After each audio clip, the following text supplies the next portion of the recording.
Doctor Who Flux has ended. The 13th series of the revived Doctor Who has come to a close with The Vanquishers, the finale of the 6-episode series promoted as a special serialised run of Doctor Who. How does this finale measure up to 2018's The Battle of Ranskoor Avkolos and 2020's The Timeless Children? How was Flux as an overall series? What was the ultimate story of the series? How are people reacting to this finale and this series, both positively and negatively? There's tons to talk about here, and doing the talking will be myself, Neo from Australia, alongside Ingiga and Oliver, both from England. So, for this discussion, I want us to start like we usually do, discussing what we liked, specifically about this week's episode. Then there's all sorts of other stuff I want to get into, including something we did with our discussion on the Timeless Children back in the day, which is to kind of go down a list of approaches or attitudes towards this finale, this series overall, and discuss them each in turn. But first, what we liked. Well, to get straight to the point, there was one bit that I sort of liked. When the Doctor finally talks to Karvanista about the whole Division thing, we get that suggestion that there was actually a really close relationship between the Fugitive Doctor and Karvanista, and that the Doctor basically betrayed Karvanista in a way that like traumatized him. And that came so close to tying this whole thing together, getting some sort of emotional core with all this Division stuff and Ruth stuff and Karvanista, who's like the only lovable character from this series, and putting it all together. And just the sense of something there, I really thought was really cool. Yeah.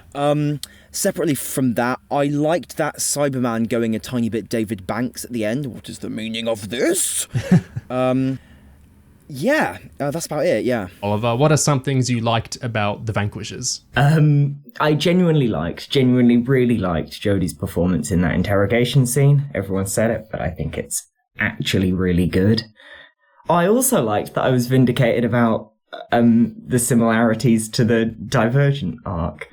The Divergent Universe arc in the 8th Doctor, Big Finish stories, because we do Kedroy and The Last here, which rounds out that series. So, lots of similarities there. I had not even thought of that, but you're so right. We really do. Mm-hmm. The split Doctors. Yeah. Three-way split Doctors from Kedroy and the looping universe forever from The Last. Yeah, we were talking about Paul McGann's delivery and how it's a different kind of approach to the role from Jodie's last week. And it's funny you bringing up that audio story where Paul McGann gets split into 3 and he delivers 3 very different performances as these fractured doctors. Jodie does maybe a different approach to it here, but it's interesting to get that trisected Doctor idea in different stories. It's a fun idea for sure. I liked a few things. First off, I really liked... This threw me off guard with the start of the episode. I had to go back and check the end of the last episode to see if what was happening was indeed what was happening, which was the previously on melted right into the start of the episode. And down the bottom left of the screen, the previously text switched to now when Swarm said, "Now you." So it like synced up with the dialogue. I thought that was a really cool little visual touch. And I liked that I felt, wait, are we still previously? I don't remember this happening. Now this is happening. It was a cool kind of disorienting thing to start the episode that way. And on that note of interesting creative choices in the episode, this episode had quite a little visual identity to itself. There were tons of low angle shots and there were a lot of wipe transitions, which we don't normally see in the show. So it was interesting to see this doesn't look like the other Flux episodes in that it had these kind of unique visual touches to it. And we've got these surrealist jumping around scenes, especially when Jodie's giving her long, breathless explanations of how she's being split across space and time. We're cutting across that scene, like, illogically, right? There's jumps in time and space, and it doesn't quite hold together, and that's really visually interesting. I liked that quite a lot. Other imagery stuff I liked was Swarm and the big grey house. I liked the pulling it apart and putting it back together again. That was kind of fun. I liked that we finally tied the Williamson tunnels into stuff and we got to talk more about that historical celebrity figure. I liked Bel's actor. I noticed she does a lot of like physical things that I don't see the other actors do so much, like the other companions, but there's lots of things like even in the background of a shot, she'll be like moving in a way that's emphasizing how the character's feeling. I noticed she was frustrated at one point and she's barely in the shot, but you can see her kind of crouch and put her hands behind her head. She just did a lot of things to kind of inhabit the role that I don't think the other side actors were doing as much. There were two more things I liked. I liked that at the end, when Dan asked Die out, she said no, because it surprised me, and I liked that it wasn't the expected emotional beat you would get from this kind of episode normally, at least in my view. Stuff like Jericho dying is stuff I find really predictable. It's stuff I can totally see. Of course, the noble old guy is going to die and it's going to pull our heartstrings or whatever. I figured, of course Dan will get the girl. Of course they'll both be happy together or whatever. But I liked that it didn't play through that way. I think because I felt so much the episode didn't respond to some of the huge events that have happened in the series. I liked that some kind of beat was kind of responding to, a bunch of weird stuff happened to these two, so it's going to be weird between them now. Although I guess you could read it just as she's annoyed that he didn't turn up, in which case it's something that could have been in episode 1 and it's not that at all. The last thing I liked is that I think it's super interesting to get one writer's concentrated vision of Doctor Who across a whole series like this. This isn't something we've gotten before. Like Russell T Davies wrote most of series 1 and he had a heavy hand on the episodes he didn't write, but there were still other writers in there in a way. I don't know how much Maxine Alderton was in Village of the Angels, but I feel like Paul Cornell is in Father's Day in a really loud way. I feel like Moffat is in Empty Child Dr. Dances in a really loud way.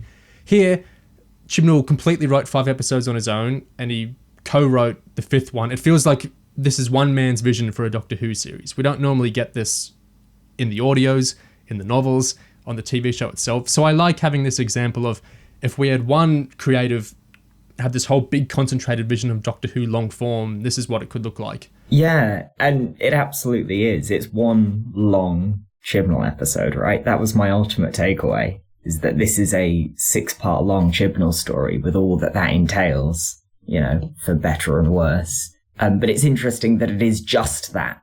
There's no other writer, really. I like that because I feel like in a regular series, there's a lot of distractions around the showrunner conversation. There's, this writer did a really good job on this episode. I love Demons of the Punjab. It was really interesting how it did that. The Tesla episode. There's all these kind of distractions away from the showrunner's role because we get these more episodic adventures. Here, I like that the conversation is much more on the man himself, on Chibnall, because what else is there to talk about? Unless we're just talking about some stuff in Village of the Angels. This is Chibnall's vision writ very loudly and very plainly. And so I like the opportunity to talk about him really directly.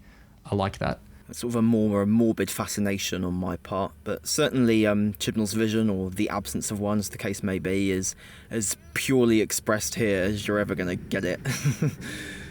Well, apart from maybe the whole COVID interruption stuff kind of forcing the bizarre format, but at the same time, that also kind of forces, I guess, just a return to the basics, just a sense of like, what Chibnall considers worth doing is inevitably going to be on display here with like no filters. I don't think the COVID stuff incapacitated Chibnall exactly, because every era ever is going to be informed by the context around it. 2003 to 2005 had its own individual issues that played into the form Series 1 took. There's no like vacuum version of Series 13 where nothing in the world happened and it was just made exactly as Chibnall wanted. That's unlimited budget, that's unlimited whatever. The reality of the world was COVID. So I don't feel like COVID destroyed his vision so much as he's the showrunner, so his vision is to respond to the world around him and write what he does. Yes, there was an earlier form of Series 13 that could have happened, but there was an earlier form of everything that could have happened. There would have been a Series 1 without the Iraq War in an alternate timeline, and that would have been very different. That's not really talking about anything to do that, I think. Yeah, every series gets split or moved about, or there's always something. Something happens. There's a burning sofa somewhere. Yeah. This is as pure a vision of Chibnall's writing on Doctor Who as I think it would be possible to get. I think on that idea that this is purist Chibnall, I don't think we should be as surprised as we all are that this is the way that it is, given that it's all the everything all at once from the Timeless Children and all the nothing happening at all from Ranskar Colors just jumped together into one finale. It's everything happening and it's absolutely nothing happening at all all at the same time. And that's sort of what we should have expected based off his previous episodes. But again, this shouldn't be as surprising as... I was really surprised how nothing it was. I don't think I should have been. I was expecting another Timeless Children. I was expecting lore dumps, lots of exposition about bad new canon reveals. I was expecting to go inside the spooky house from the Doctor's fob watch. I was expecting all of that to be happening. And then outside of that, there'd be all the stupid explosions and shit with the Sontarans. Like, I thought it would be bifurcated like Timeless Children was. Instead, we just got Ranscore on steroids. Like, the exact same emptiness and feeling of just tidying away all the plot points in the most naff way possible from Ranscore, but just on fast forward and just to the nth degree. It was like we skipped over any point at which the core of Flux or the point of Flux might have emerged. Like, even Series 12 had that with the stupid, like, lore dump shit, and this had nothing. It was like, what? Before we get into asking what the story of Flux was, because that's something I really want to ask you to, before we do that, I want to look at the 15-minute long The Flux Story Breakdown behind the scenes video released 3 days after the finale, which I think, commenters, correct me if I'm wrong, but I think this is pretty unprecedented for Doctor Who, a showrunner coming out with a video that long breaking down the story of a series. Anyway, I'm glad for it because the video really keys into a lot of stuff the three of us are going to address during our discussion for sure.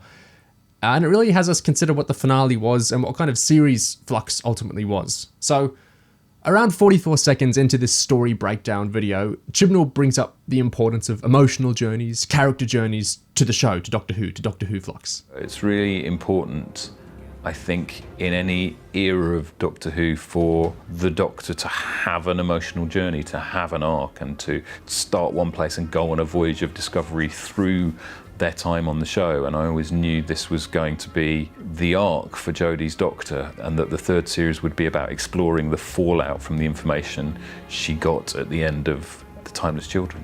And around 8.5 minutes into the story breakdown video, Chibnall does bring up emotions. He says, the information and the encounter she's had with Tecteun has been pretty complicated emotionally for the Doctor, and so I think it's an absolute storm of conflicting emotions for the Doctor, in that she's only just got to meet her properly. She obviously holds a lot of information. She's obviously been involved in some pretty extraordinarily dangerous and evil behaviour, but also she's been murdered in cold blood by Swarm. You released me. Now I release you. No, don't touch her! Which also prevents the Doctor from getting a lot of answers that she might still be craving. So she's, at the very least, not best happy. Chibnall is indeed describing an emotional setup there, but it's one the finale absolutely does not go into at all. I was stunned by how much time the finale spent on plot and noise, and how it seemed to spend nothing on the Doctor reacting to basically her mother being murdered in front of her. I'm not exaggerating when I say the one and only time the finale mentions Tecteun is quite literally in the previously on segment. I'm Tecteun, the woman you used to call mother. We talked last week, and we'll talk more this week, about a sense of stasis, not moving, arbitrariness to how Chibnall tells stories through his era, the taking unit apart just too late to bring them back together, like that's a story or drama in and of itself thing. I think this is even stranger though, as it's Chibnall describing the emotional setup he crafted at the end of his series' penultimate episode that he absolutely did not delve into at all in the final episode, both by his hand, both scripts he wrote. I don't think this is an undramatic sense of storytelling so much as like a drama avoidant one. I don't think not having the finale deal with any of that emotional fallout Chibnall describes was some mastermind, huge intentional move either, as he himself says he wanted the series to be personal, not just a big epic sci-fi story. Have an emotional journey, to have an arc, and to start one place and go on a voyage of discovery. Chibnall also says he wanted the series to evolve out of the end of The Timeless Children, Series 12's finale, which climaxed with the Doctor triumphantly coming to the realization, the big character growth moment, big character arc moment, that she wasn't defined by her past memories and lives unknown to her, that they didn't ruin her identity, she wasn't defined by them. I don't have those answers. But say I did. Would they even help? Of course they would. All this? It means I'm not who I thought I was. Because your memories aren't compatible with what you've learnt today. Yes. Have you ever been limited by who you were before? Now that does sound like me talking. Of course, we then get into the trying to have one's cake and eat it too aspect of Chibnall's storytelling with this, which is that the Doctor's conversation with the Ruth fugitive Doctor is about our Doctor, the 13th Doctor, not being defined by her past, being so much more than that. And that's her big triumphant line over to the Master too in that finale. This shocking new past doesn't weaken her, doesn't make her not who she thought she was, doesn't limit her, doesn't undo her sense of identity, anything like that. But then the actual way she escapes the Matrix, where the Master imprisoned her, is to overload it with her memories, which flash by on screen and include both the lives she and we, the audience, know, the 13 main ones, and also the unknown ones, the Morbius ones, the timeless children memories too. So the character growth moment is not defining herself by memories, then the plot resolving moment is her using her memories as her power. I know, Gig, you've phrased it this way, that with the backstory now Chibnall tells it, Chibnall seems to fetishize the past and be so backward looking, while also trying to argue the present is so much more important than the past. So moving on to Flux, Series 13, Chibnall characterises it as growing out of the timeless children, the end of Series 12. To ensure that it was personal to the Doctor and that really it's grown out of the things that we set up at the end of Series 12, what the Master has told the Doctor, what the Doctor is realising to be true. What I'm questioning is, have we really evolved out of that finale? The character crux of the Vanquishers is the Doctor being tempted with these past memories. Chibnall goes to lengths discussing that in this story breakdown video. Last finale's character crux with the Doctor was also the Doctor's world being rocked by the existence of this past, long unknown to her, these memories. I'm not sure this is the lack of drama sort of storytelling I mean when I talk about the Bel and Vinder resolution or Chibnall's unit type, I took it apart to bring it back together sort of thing. Unit in episode 5, I was so looking forward to bringing Unit back, and we've been sort of planning this for a while because, you know, the worst thing that can happen to it is it's been under threat, and obviously it had been closed down in resolution. It was very deliberately so we could bring it back later on and it would feel like what has happened to Unit, and is the world safe without Unit? And I'm not sure it's his drama avoidance storytelling that I meant with the end of Flux episode 5, with I set up all these emotions about the Doctor's mum, then I didn't actually go into them. The information and the encounter she's had with Tecteun has been pretty complicated emotionally for the Doctor, and so I think it's an absolute storm of conflicting emotions for the Doctor. To me, this kind of seems like a third approach, which is more just redoing the same drama again, perhaps with a note of undoing a bit of it. Chibnall started this story breakdown video talking about the importance of emotional journeys and having characters go on arcs from one point to another. He says, and I always knew this was going to be the arc for Jodie's Doctor, and that the third series would be about exploring the fallout from the information she got at the end of The Timeless Children. But while the plot of Flux evolves out of this fallout, sure, it starts with the Doctor tracking down Karvanista in the Halloween apocalypse because of the Division connection and all that, I'm not sure to what extent the story, the Doctor's emotional journey, really explores the fallout. In this finale, I felt it more redid the same sort of thing, but with even less of an ending this time, as the Doctor doesn't even really decide she doesn't need the memories, they don't change who she is and so on. She doesn't destroy the watch, she just puts it away, and not somewhere she can never find, just somewhere she can find it if she asks for it. Keep this safe. Somewhere deep within this TARDIS. Somewhere I can never find it.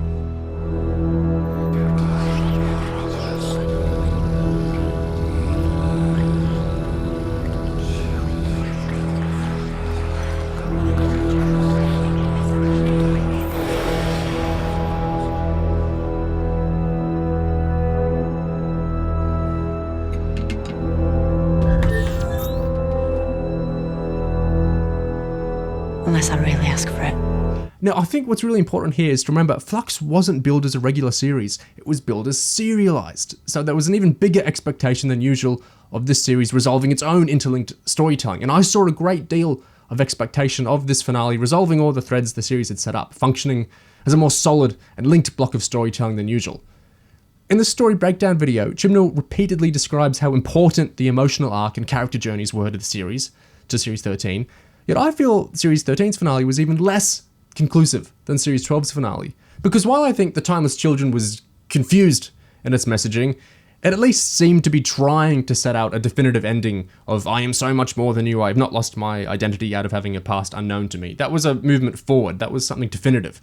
Whereas The Vanquishers resolves with, I think I don't want to see these memories right now, but I might want to see them later. And I think for her, it's about the identity that she has, the identity that she doesn't know about, and how happy she is not knowing. She chooses not to open that fob watch for now. She doesn't choose to destroy it. So it's not just repeating the identity drama, emotional journey of the Timeless Children, it's repeating it with less of a resolution this time. And really, I think for me, the reason she doesn't open it is because she understands that she has an identity already. All this? It means I'm not who I thought I was. Because your memories aren't compatible with what you've learnt today. Yes. And that she isn't necessarily defined by a past that she hasn't known about. Have you ever been limited by who you were before?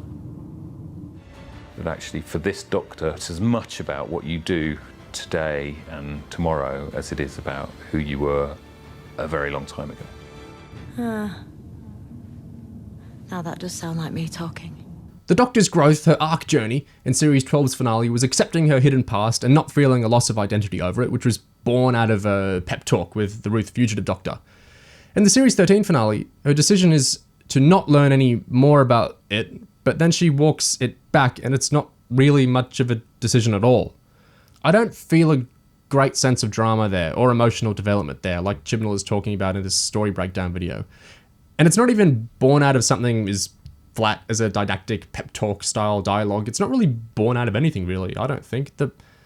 This finale, The Vanquishers, is so full of noise and plot, the Doctor is busy darting around everywhere, trisected even to all these different subplots. And any interiority of her drama with the memories in the fob watch isn't really explored, I don't think. Beyond, at best, an implication in, at the end, her telling Yaz, I should have let you in, right at the end.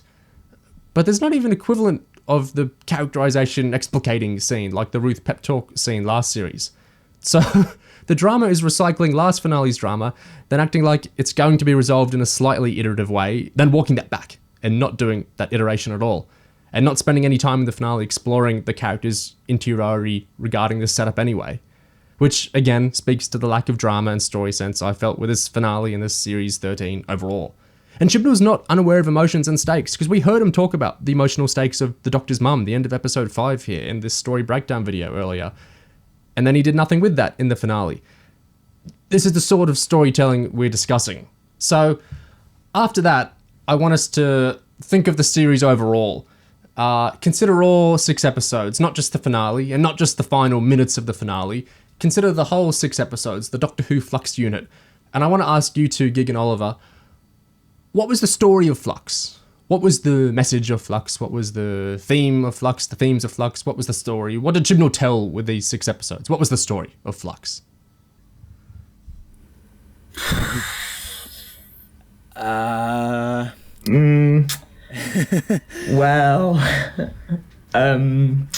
The Doctor learned to not be such an asshole to Yaz a little bit. Yeah. I mean, it took her like 17 episodes, but she got there. That's it. The climactic beat is maybe I shouldn't have these memories if it's going to make me mean to people, right?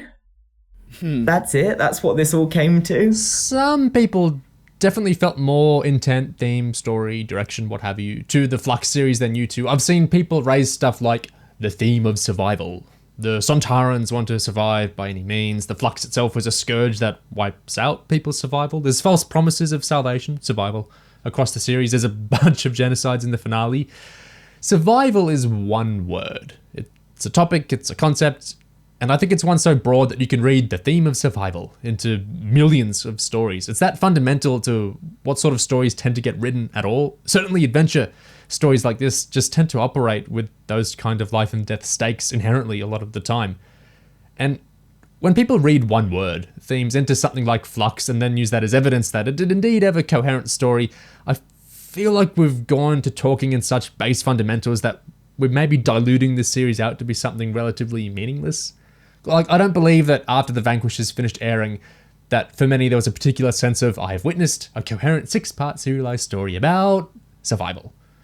Among many that weren't predisposed to that kind of reading in the first place anyway. Same deal with something like the theme of life. Like, yeah, Bel is pregnant, life. The Doctor tells the bad guy life is a good thing. It's sad when good guy Jericho loses his life. Is that really something particularly novel or specific to Flux? It's something broad enough I struggle to see it as a cohering factor, and I'm not sure how much there was specific about how Flux was saying life is good anyway. On the other hand, I've seen some people say Flux is a story of chaos in general, like a kaleidoscopic thing about fractured time. Yeah, the plot is full of that, but what's it say about the characters or their journeys or even any of the larger concepts? Yeah.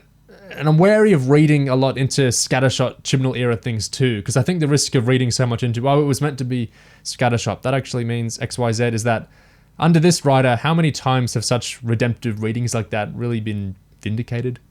Maybe the meatiest reading I've seen is that Flux was about characters being trapped in their past, trapped in their memories, trapped in their histories, and so on. I don't know if I got a great sense of that across the entire series.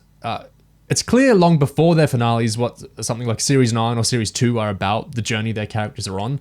Flux ends on a note about the main character considering the role of their past, their memories. I don't know if that was really a cohering factor, an intuitive journey the whole way through though. Like, Dan was ditched by his ex, sure, that would seem to play into this, but did he seem super meaningfully defined by being trapped in his past? I don't think so, personally. I think his endearing Liverpool love and fundamental good nature and relationship with Karvanista might have been bigger qualities to the character. Jericho enjoyed his time, literally trapped in the past, and Yaz seemed to outright thrive in that time. Her mooning over the Doctor during it didn't really seem framed as a negative to form any kind of thematic statement around either, I think. I think as fans, we have the power to do interesting, additive, creative readings, cohering series like this into larger messages, but like I've talked about before, I feel it's kind of distinct from observing what was in the episodes straight up. And I think there were multiple occurrences of something in a series is also distinct from the series was about this. I think like Oliver said, in terms of actual screen time, what it was in the actual episodes themselves, the Yaz and the Doctor stuff is probably central enough that it might make the most sense to read as what the series is functionally about, if anything. More than anything else, anyway. Maybe I shouldn't have these memories if it's going to make me spiky to my Yaz. Again, repeating the beat of maybe I shouldn't have these memories. Yeah. She doesn't even commit to that, does she? She's just like, oh, well, I might want it later, so just keep it put on the shelf, you know? The thing with her memories, this confuses me, because watching this finale, I kept thinking, didn't last finale do this? Like, in the Timeless Children, we had the crux was, does the Doctor want to know about her previous lives or not want to know? And then in the white space with Ruth, we kind of came to a conclusion there. Have you ever felt limited by who you were before? She got out of the Matrix by, embracing, I am who I am now, I'm so much more than you, Master. I felt like that was all dealt with in the Timeless Children in like a character arc way. We moved forward.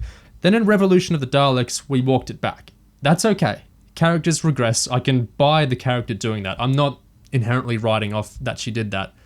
But in Revolution of the Daleks, she was like, oh, I found out I'm not who I thought I was. It was in that random kind of inserted scene with Ryan in Revolution, where 4 minutes to Osaka, and she just kind of brings it up again. Definitely filmed later. Yes. It felt very shoehorned in. I think Chib just felt he needed to have the Doctor seem like she had something on her mind, So in a scene not filmed in the principal photography of Revolution of the Daleks, we get 13 being concerned about the Timeless Children revelations in a new way. And then Flux begins with her and Yaz. She's chasing Karvanista around the universe because she wants to find out about her past with the Division. She's hiding this from Yaz, and that's kind of the arc of this series, like we were just talking about. And then she wants to know about Swarm and Azure. She's interested in Tecteun monologuing at her and all that stuff. She gets the fob watch and she kind of goes through this crisis again, and then she decides she doesn't want to know unless she maybe does later. It's all very kind of non-story to me in that I find it really hard to get a grip on this character. The change to Revolution of the Daleks, I'm not against. I know sometimes after a finale, you will walk stuff back because you decide, wait, there's a more generative way I can go with this. That's okay to me. It's how it was dealt with in Flux that baffles me a bit, because it seems to just kind of be swirling around the same issue and not really going anywhere with it. And then it ends not really concluding it. Again, she gets the fob watch, she doesn't want to know anymore, but she doesn't get rid of it completely. It's like they just kicked it down the road to her last episode, probably, because I'm sure some more shit will go down there. Yeah. Maybe. I mean, will it? Yeah, that's the question. Again, it's impossible to tell what's resolved and what's not. I think charitably there might be... I think you can read the Timeless Children as the Doctor not being totally incapacitated by the information. Her arc there is realizing she can still get up and do her job. Yeah. With this revelation. And here you sketch out into something broader about the curiosity and obsession. I think generously you can read them as slightly different arcs, not exact repetitions of the same idea, but it doesn't feel like we've made progress. It doesn't feel like we've moved. Again, the fact that this all comes down to fundamentally she's got to be less rude to Yaz, she's got to keep less secrets, I guess. I mean, I'm glad it's coming back to character, I guess. Yeah. But it's taken 3 series to get to a first beat in their relationship. And then it's immediately kind of undercut, because I know before Flux started and in the early episodes we were wondering, we're liking this Dan figure more than we thought we might have when he was announced, but we really don't want him to come in the way of the Dr. Yaz relationship now that Ryan and Graham are finally gone, and we can presumably focus more on this. So I was amused that at the end, when we do get this step forward in the Yaz-Doctor relationship, we finally get this beat of Dan kind of blocking the relationship by stumbling in and Yaz having to go, fix him up or whatever. So that was... Yeah, literally getting in the way of the two of them. Yeah. I mean, what do we think about that scene being queerbaiting? Because I was agreeing with Neo when you were saying that you don't think what they've done so far actually constitutes queerbaiting. I agreed with that until this episode, I think, stepped it over the line. I would say that this was probably queerbaiting. I think cumulatively, with all the other kind of fussy baiting scenes from Flux put together and culminating in all these scenes of them kind of gazing into each other's eyes and stuff, I think it is starting to, definitely trip over the line there.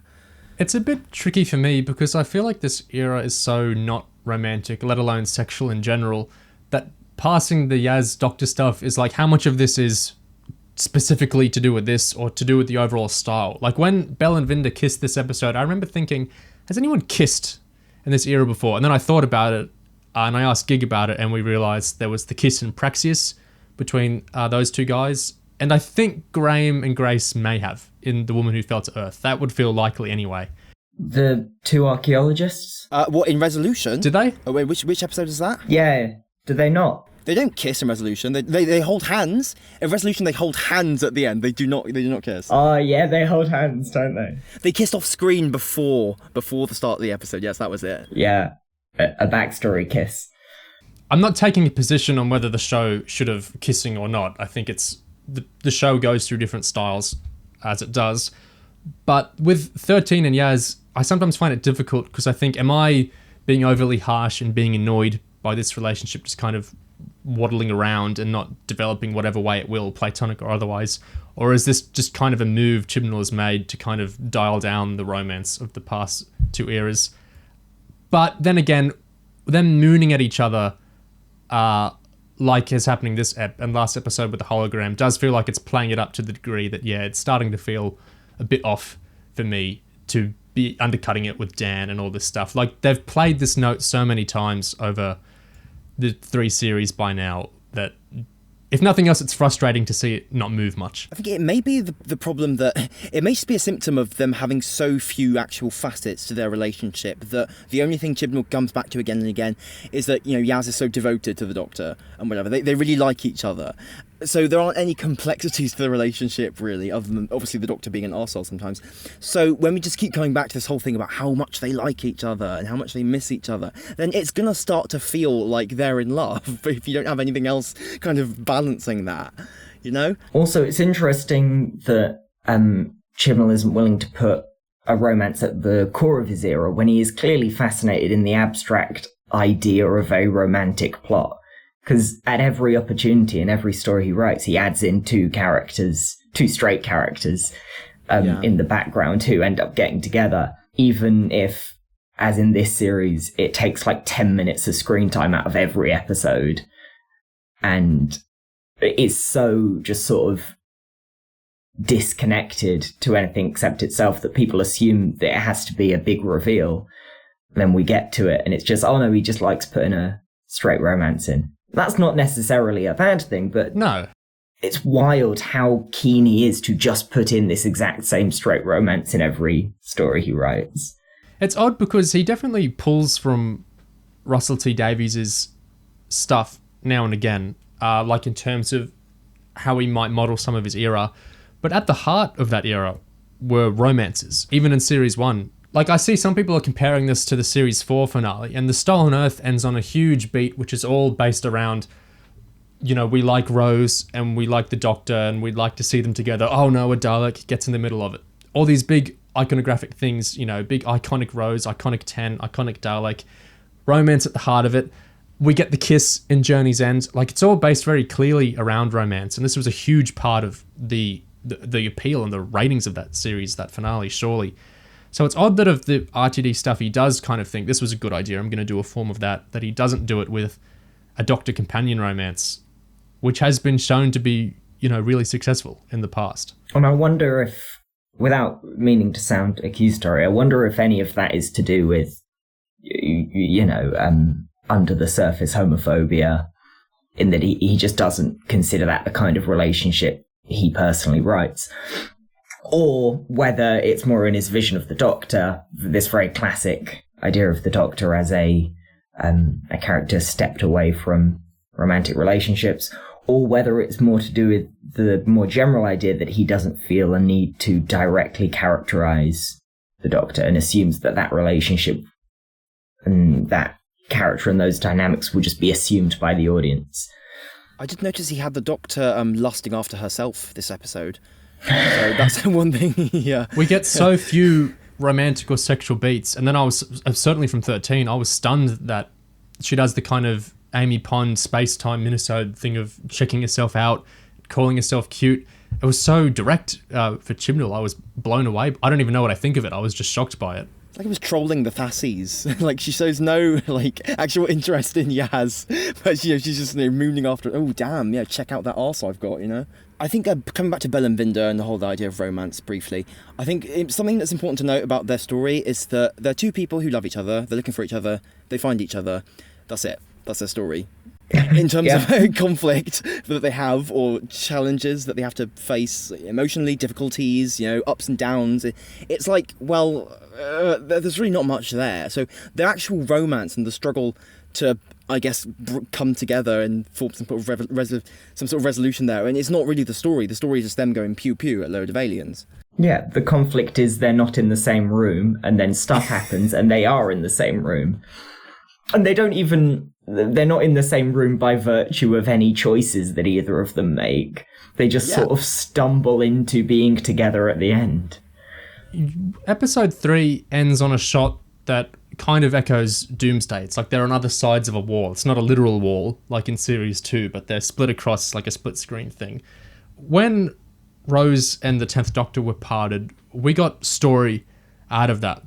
Maybe too much story, a lot of people think, in Series 3 with the 10th Doctor. He angsted about that hard. A lot of story evolved out of his, you know, frustration that Rose was gone. And then eventually we got the story from Rose's side, what she'd done in his absence, how she'd changed as a person. And when they came together, they were both different people, and it was interesting to collide them like that. And, you know, story evolved out of that. They didn't just get together. Some really weird RTD business happened instead. Mm-hmm. With Bel and Vinder, Bel talks about Vinder looking different, but it's just that he's aged.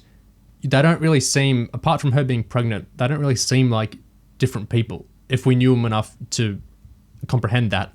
So it does just feel kind of non-storyish, yeah, and that it's like last week I was talking about, I got that clip of Chibnall saying, I got rid of units so I could bring them back. It's here like Bel and Vinder, I put them apart so I could put them back. Like, he's kind of missing...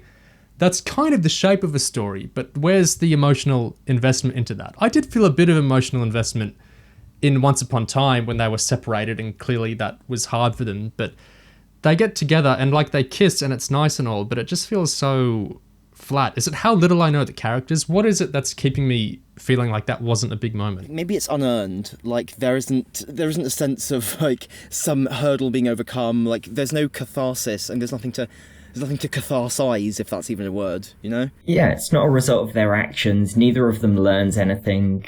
Neither of them has grown of this experience. I mean, it's dumb luck. Basically, it's dumb luck. They both happen to bump into the Doctor. Yeah. I get the impression Bel was always pretty cool.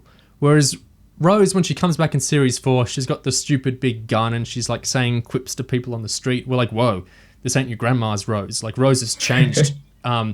Not just from her time from the Doctor, but from her time after the Doctor, from her time alone. She's evolved as a character. And it's really interesting to think, oh, how is it going to be when she meets the 10th Doctor now? She's different. It's all story because they're changing and they're moving from their separation. And yeah, I like Bel, but I don't feel like, was she a hugely different person a year ago before this Flux stuff? I don't know. See, that's a good point. Imagine if we had seen Bel during Vinder's flashback, like when they were presumably still together and stuff, not separated. Imagine if we'd seen her then. But of course, Chib wouldn't have done that, because that would have mean getting rid of the reveal at the end of the episode that Bel and Vinder are boyfriend and girlfriend, and what a twist. So actually telling the story of Bel, like what she was like before she became cool action hero, I mean, that it was just never going to happen. I think this is a broad thing about Chibnall storytelling. So I want to, like I was saying last week with that clip of Chibnall saying, I took apart the unit to bring him back. And I was saying in the context of last week, I said, full well Kate might be a badass in episode 6, but her just failing in episode 5 feels weird when it's all kind of shaped as a big, ooh, unit's back, cool unit fan service stuff. Here, I see some people are really into the Kate stuff. They're like, yes, Kate was back. She was a badass and everything. I don't know. What did she do in the episode? She said there was a Sontaran at the dark energy thing. She wasn't in the TARDIS for some reason. She was in the tunnels, I assume because of COVID scheduling stuff. She's in the episode. Like that, she's in it. She's in the ads. She's in the episode itself, sure. But what's she really... I don't feel any drama here. This is the thing I come back to with Chibnall heaps. Like, there's stuff on the screen, but where is the story, the drama, the emotions? There are technically images on the screen and sound coming out of the speakers. Technically, the characters are all interacting, I guess. Like, that moment, the whole last 15 minutes... Yes, we own the action figure. Yeah, the whole last 15 minutes were absolutely surreal for me. Not just in the realization that, oh, this is it, but in the realization that this story thinks it's earned several scenes of signing everyone off at the end. I think the most that the Doctor and Kate speak in the episode is in that last scene where the Doctor is like, well, you've done a great job, Kate. See you later. And she's like, oh, wow, I like you, Doctor. Bye. That's the most they speak. That sign off at the end. The Kate-Serpent rivalry feels so unearned to me because they're kind of positioned as like these great arch rivals to each other with how they've got all these lines about each other in this episode. But their relationship is, last episode, Kate went up to the Serpent and says, you're doing bad stuff, I'm onto you. He's like, whatever, go away. And she's like, okay. And then her house gets bombed. Like, where is... At least it's not off screen, like so much stuff in this era, but I still don't feel, where is the huge investment or drama coming out of this stuff? I'm not asking for too much. We've got 10 series that did drama like this pretty normally. I think the important bit there may have actually been off screen because we're told that Kate was leading this whole resistance to Sontaran occupation. I saw one guy who died. Yeah, who died because he took too long to give up Kate's location. And I guess we're maybe meant to get the impression that that Kate had been a thorn in the Serpent's side through this whole occupation process. Maybe because he was like, oh, where's Kate Stewart? And obviously we can't conclude from the end of last episode where, for all he knew, she'd blown up. That she was somehow going to be some huge problem. So it must have happened off screen in the interim. It's so weird because it's like, so we're celebrating Kate's return because she's on screen with the 13th Doctor, and off screen we don't see she did cool resistance stuff. And it's like the Serpent is mad at her for the off screen stuff, and we're happy with the on screen stuff of just her being in the same frame as it's such a weird form of storytelling. It didn't used to be like this. It really didn't. That idea that he's just got rid of something and then brought it back, I think speaks to everything, right? It's a story in obligation only. It's this sense that something needs to be put on TV, so I guess the characters will be in this place and this thing will happen. That it's not about anything, there's no point to it. It fills the airtime. What's really interesting is I think we can go deeper than just he puts stuff off screen or he just kind of has stuff done rotely, like they're apart, then they're together. I think there's an avoidant streak as well. This interesting Karvanista scene where we get alluded to this interesting history of the fugitive doctors and Karvanista as the companion, a pre-Susan companion. This is interesting stuff. I can't tell you what I know because it would kill me.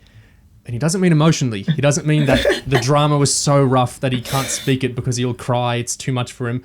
What he means is that Chibnall, technobabble, I've got stuff inside me, it would blow up, it's like a technobomb conversion, blah, blah, blah.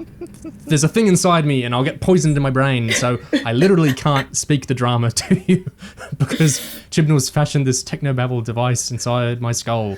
So we can't do the story, guys. We can't do the drama because there's a technology in my brain. Is this more little bits attached to the body than Ranscore? I felt like this was more technobabble stuff than his Torchwood, than his Ranscore. Yeah, I was quite amazed how much he got in there. The absolutely fascinating thing about that Karvanista scene to me isn't actually the gadget in the brain, but that is hilarious. RTD wrote in The Writer's Tale about that problem with the Sarah Jane Adventures episode where he's trying to figure out how to work the time loop in the village. And I think it's Michael Grade. Yeah, something like that, I think, yeah. Who tells him that drama isn't when someone points a gun and they can't fire because the gun doesn't work. That's melodrama. Drama is when you point the gun and you can't fire because it hurts too much. Yeah. Right? This is melodrama. This is nothing. But the really fascinating thing about that scene to me, and it's an idea I'm going to come back to, I think, is that the point we're meant to... the big reveal isn't that the Doctor and Karvanista knew each other. We knew that. But it's the word companion. It's, you were my companion. He is now on the list of companions with the other companions. And we are meant to assume from that one word, and we do, that there's a relationship there. That means they have some relationship, they mean something to each other. But it's just the word companion. The iconography is doing all the work there. It's saying, oh, you are a companion, and therefore the audience assume there's a relationship where there isn't one, which is exactly the same as how the actual companion relationships work. It's lots of saying, oh, you're my friend, you're my companion, and the audience assuming that means something when the episode isn't actually doing the work. Yet again, these secrets about the missing history of the fugitive Doctor is couched entirely in terms of familiarity with stuff that we already know from the Doctor's current life. So she had companions, she had a police box TARDIS, and of course she abandoned a companion, which is also a thing that she's done, since having her memory wiped. So again, it doesn't really feel very fresh, at all. I love that thing of drama is, I'm going to tell you about our companion history, but it hurts me emotionally too much. Melodrama is, I'm going to tell you about our companion history, but it would physically hurt my brain too much. A trans-dimensional invasive neuroshutter is going to kill me. I'll just die. With this idea, I've been calling it a materiality.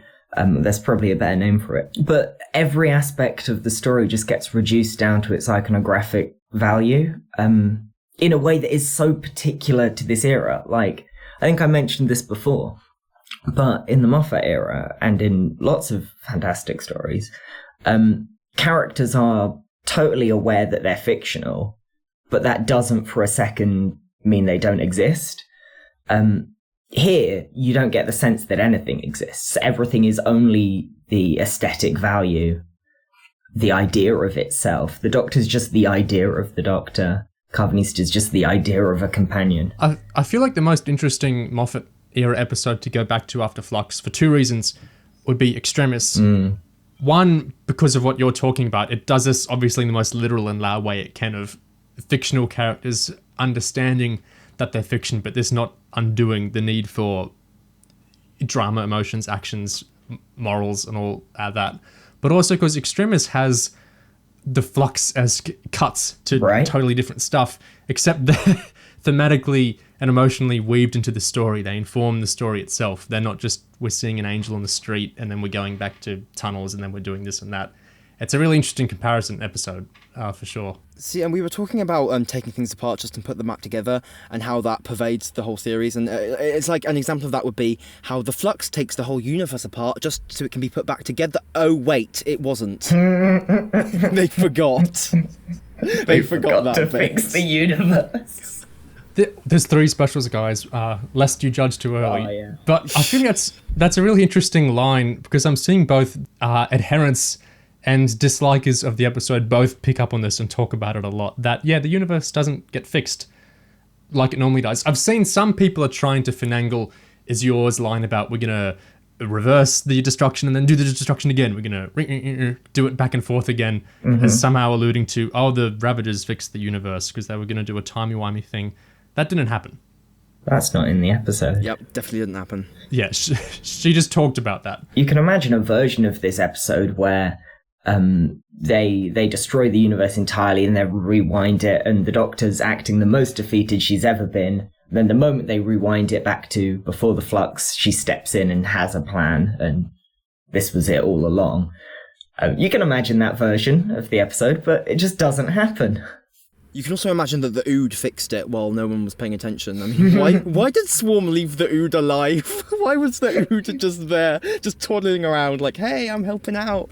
I hate to do little mechanical nitpicks like that, but yeah, why the hell were the Ravagers just letting the Ood help the Doctor and do all sorts of good guy stuff? He was right there in the room with them. Also, massive tangent, but I'm not totally comfortable with this kind of use of the Ood, this undeconstructed slave stuff. Yep, happy servant. Ugh. Yeah, I feel like if you're doing the Ood now, you need to understand and be working on the central idea. You need to put some work in to make it not abhorrent, but it doesn't go addressed, which isn't a massive thing, but it bugs me. I don't want to be, well, I am. I'm going to be an EU guy. They should have used Brian the Ood, the assassin from the whole 10th Doctor, Time Lord Victoria stuff, because he could still help the Doctor out and do all the plot things that this Ood had to do, but he wouldn't be a slave, and we'd have like a fun, he's a weird Ood, this is a flavorful thing in the series. He's an Ood assassin, why does he know the Doctor? You could even tie it into the Dark Time stuff that the series brought up. I hate doing that stuff, but yeah, I thought of it watching this episode. And there's even, I don't know, possibly something in the idea that the Doctor assumes the Ood is a helpless servant, and then Twist actually in on it all along and is a Division agent. Oh yeah, he could pull his like the Clark Kent thing. He pulls off the slave uniform and he's got Brian's tuxedo underneath. Could have been a great moment. Excellent. And the Ood is just there to be a reference again, like so many other things in this episode and era. Because the Doctor needs someone to talk to. You know, speaking of, like, in the Division, I'm never calling it Division without the the. I'm a Series 12 stan. I remember when we used to have the the. In the Division's, like, unit thing between the universes, so we spent time there with the not Brian Ood. What gets me with our time in here is that last episode ended with basically the Doctor's mum getting killed by the Ravagers. Did this week mention that? No. So the Doctor's mum, who, even if we're saying Chibnall doesn't perhaps get how much of a torture and child abuse narrative the mum killing the Doctor and experimenting on it is. He doesn't. Even setting that aside, it's the Doctor's mum. Chibnall's into parents and that kind of thing. It's a big relationship. Doctor's mum gets killed. Doctor isn't particularly mad at the Swarm specifically for killing the mum. Doctor doesn't seem to mourn one way or the other, the mum, or be happy or upset about her death. She just moves on. And the stuff with the mum, plot-wise, is just transferred onto the Fobwatch object. That was so weird to me. Series 12 put lots of stuff into Tecteun in the finale, this big lore reveal, and the Doctor had a mum and all this kind of stuff. And then last episode did a big dramatic heft off that. And it's not mentioned. This is why I find it so hard to invest in Chibnall's era, because sometimes I do get attached to specific bits and I'm like, okay, this stuff is really clicking for me. I'm really fascinated by this. And then it just gets like thrown away. And like, how do you keep investing when that's how some subplots and characters get treated. I harden up around that. And it's just weird narratively to me to sidestep Azwok Tecteun that much. That was such a weird decision. Like, it didn't need to be Tecteun at all. It could have just been random, generic division head, new evil boss villain. If they're just going to die in the space of one episode and just be completely irrelevant. It all comes back to this sense of nothing matters. And I'm not talking about the filler argument, because I think that's a different kind of thing, silly for its own reason. But, like, Unit is taken apart to put it back together. Bel and Vinder are apart so they can get back together. The Doctor was abused, the mum's gone. Like, we bring Tecteun back to get rid of Tecteun. Like, there's this so little sense of drama to any of it that it's just so weird to me. And people say this is normal. They say this is how Doctor Who works or how serialized drama works. It doesn't. I watch so much other TV. I read so much other stuff.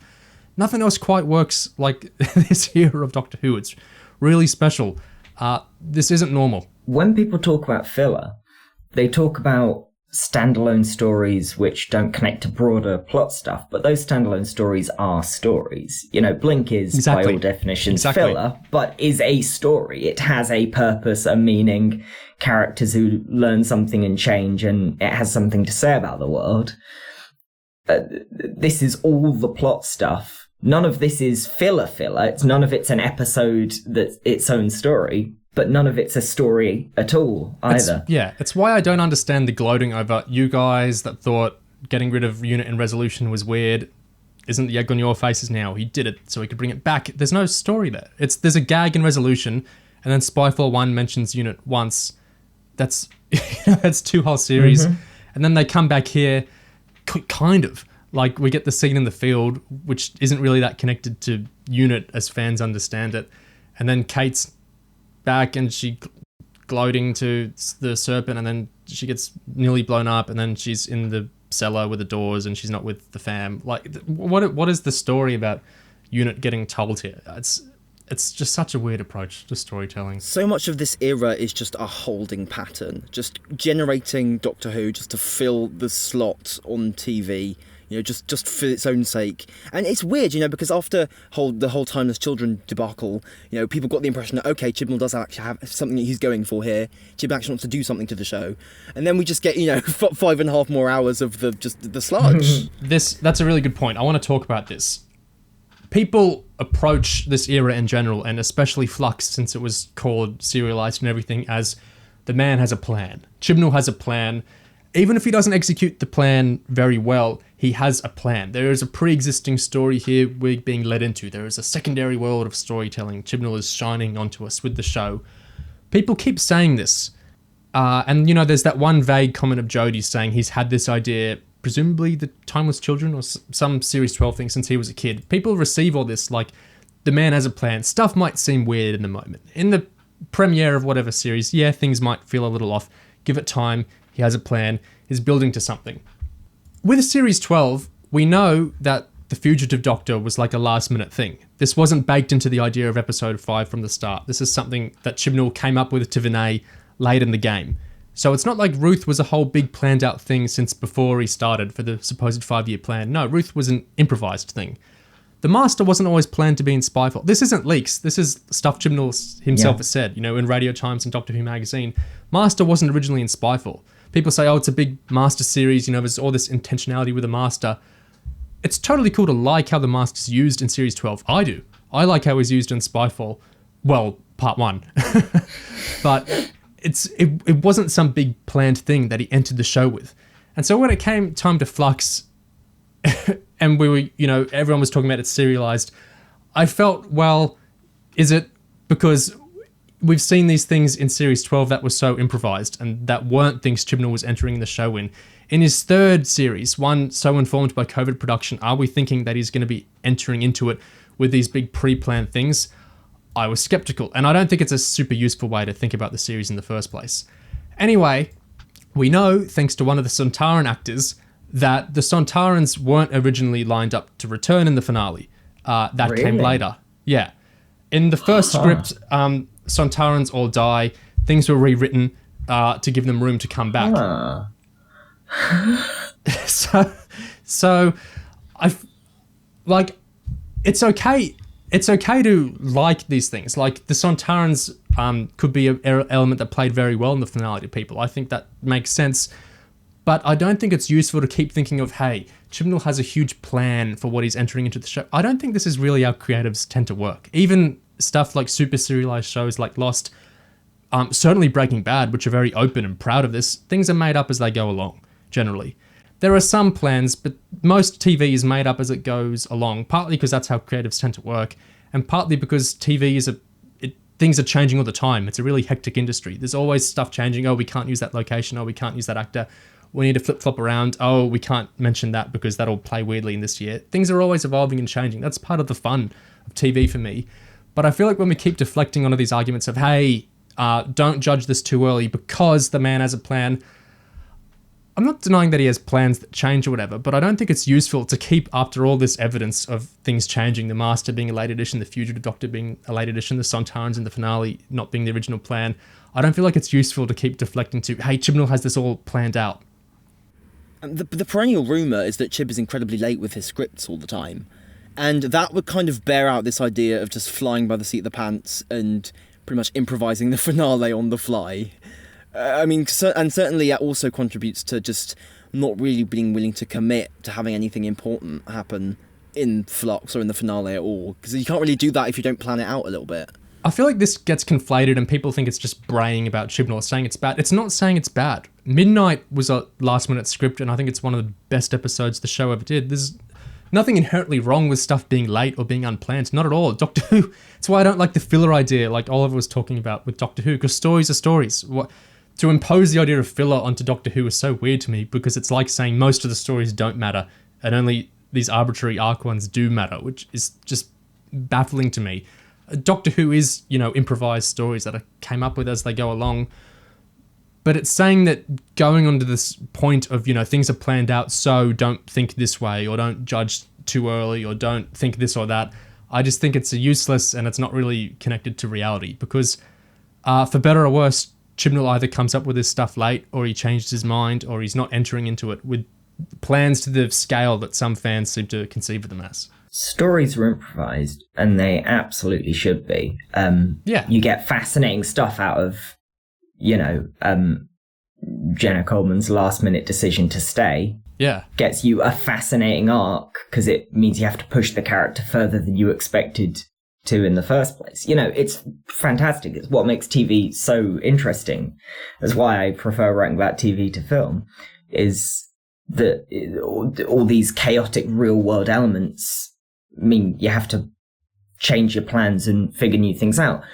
But you need a heart beneath that. You need to have some core of meaning to guide that so it feels planned. You don't need to actually plan anything, but you need to have something there at the heart. Like, I can't even... If the Master wasn't planned, and if the Ruth Doctor wasn't planned, which is all fine, what actually is the core of this idea? What's the idea that Chibnall's had since he was a kid? What, that the Doctor came through a portal? Is that it? Chibnall is constantly misquoted as saying he had a 5-year plan for the series. He never said this. A friend of his said this. He didn't. A friend of this said it would be a 5-year project doing the show. Yeah. That's not saying he has a 5-year plan of stories or series set up. That's saying he's probably going to do this for 5 years, which is more or less... Yeah, he's specifically talking about how big an undertaking it is. Yeah, and that's more or less how it's shaken out. But I think a lot of fans just love this idea that things are planned out. I just feel like it comes back to this deflection discourse where we're like, don't be too quick to think that how the Halloween apocalypse is structured is weird or bad, because in 5 weeks' time, we follow Chibnall's plan, it makes sense. It all comes back to the deflection discourse I dislike, which is like, you can't comment now. See, people are used to the show being a show because it was a show under RTD and it was a show under Moffat, and under Chibnall it's a splooge of gunge and just pretty much like it's the anti-show. That's what we talked about I think before. It's like the thing that's just nothing. It's why you don't get any sense of guiding principle. It is just spinning its wheels, doing shit no one cares about for hours and hours. And people haven't, like, accepted that. People can't accept that because they're so used to it being a real fucking show. I think it's worth noting some of the most exciting and arguably successful bits of the show are these last-minute improvisations, not the plan. I know there's issues with how the Master is revealed at the end of Spyfall 1 because there's no foreshadowing for the Sprinter stuff, but that still excited me because I was like, what the hell is going on? I didn't expect this. This is weird. This is exhilarating. Fugitive Doctor, we like Joe Martin's performance. It's a fun spin on the character. Like, these things aren't... like, when we invest, there's a plan, it's all planned out, we're proceeding along the plan. These cool elements aren't part of the plan. Whatever was part of the plan maybe isn't that exciting because I don't really see the value in the plan in the first place. Why is something being thought of earlier necessarily imbuing it with more value? I think the plan shit, I think people come up with a fan fiction basically of where Chibnall might go with it, and because obviously that can be anything, that's all sounds incredibly exciting to them. They go, oh my god, Chibnall is planning something, I'm so excited to see where it all goes. And then of course when things come to things and we actually start seeing some endings and resolutions and none of the plans actually materialised, they all shut up quite quickly and move on to the next thing because there's just nothing to talk about. Neo talked about the idea of the shadow shows a few weeks ago, about the version of the shows that exist in people's minds and the sort of remembered version, the experienced version, as opposed to the actual text. And this is, in this episode, the curtain pulls back and it was pure shadow all along. There was nothing but shadow. The whole of everything we've been talking about, that everyone's been talking about over the last 6 weeks, has just been sort of nothing. None of it actually relates back to anything. All of the Timeless Child stuff, all of it comes down to basically, I hate to use the word, but an emotional MacGuffin, just a thing that the Doctor cares about, just an item she can discard to show that she's grown.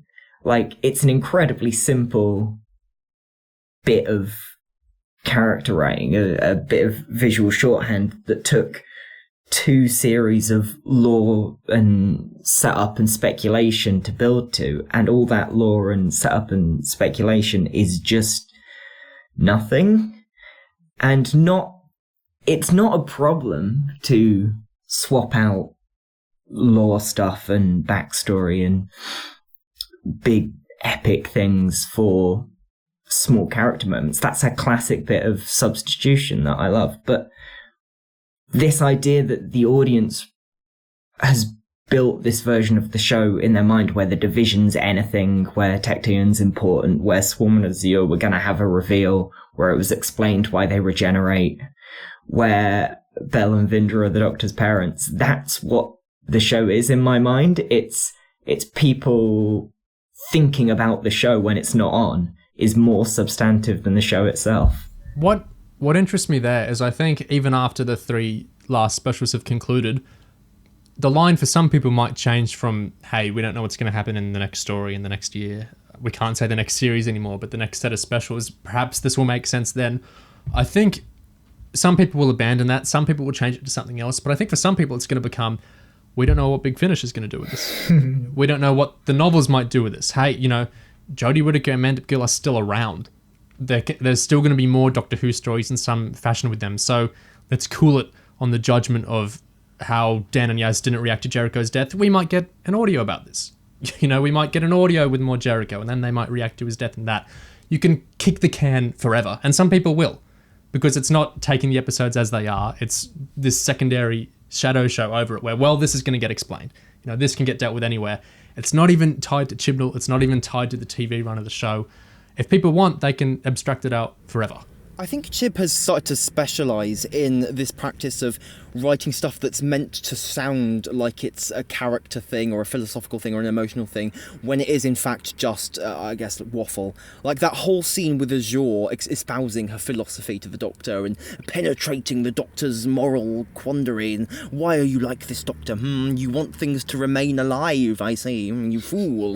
That is your faith. But ours is the opposite of that, and ours is true. And that's played very seriously, like it's a whole blooming debate, and powerfully dealing with the Doctor's philosophical viewpoints and stuff. But it's just waffle. It just means nothing. It's like a parody. What do you want? You know what we want. The end of all spatial objects. And now, here, we have the means. Control over division means control over the final Flux event. It's so interesting, Doctor. I look in your mind and I see what you're most afraid of. Your biggest fear isn't yourself. It's the destruction of other things. It's an obsession. You want to keep things alive. You want creatures to breathe and live. You want species and races to build. I look into your mind and your hearts, and I don't know why you want it so much. And I don't know why you're so afraid of the opposite. Do you? Life must win. But why? Why is it better? Why is what you fight for better than what we will bring? Because otherwise... Why are we here? You shouldn't be.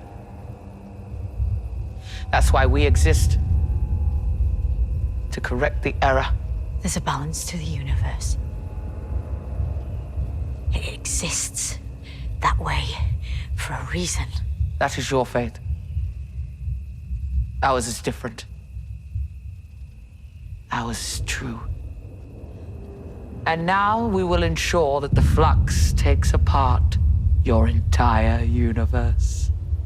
The end of all spatial objects. Yeah, spatial objects. Yeah. Before we get, I'm sure we're going to get to the whole audience reaction and excuses being made thing. We've got a list for that. But I did want to touch on that idea that, that whole sequence where Azure's taunting the Doctor and the Doctor's it got this extremely, neoliberal response of, but you want to change the world, but things have an order and a reason they are the way that they are. Can't you see change is always dangerous and things should be kept at the status quo? And the fact that the Doctor's ideology is so flimsy that the person we're putting them up against is somebody who thinks life isn't good. Did you consider, Doctor, maybe death instead? And she has a big reaction to that. But this, I think there's maybe accidentally something there. The idea of, it doesn't work at all. But the idea of facing off this Doctor who's sort of an unquestioning optimist or looking for all the good in the world, facing her off against complete nihilists, people who genuinely can't understand the point of anything, is sort of an idea. There's sort of something there.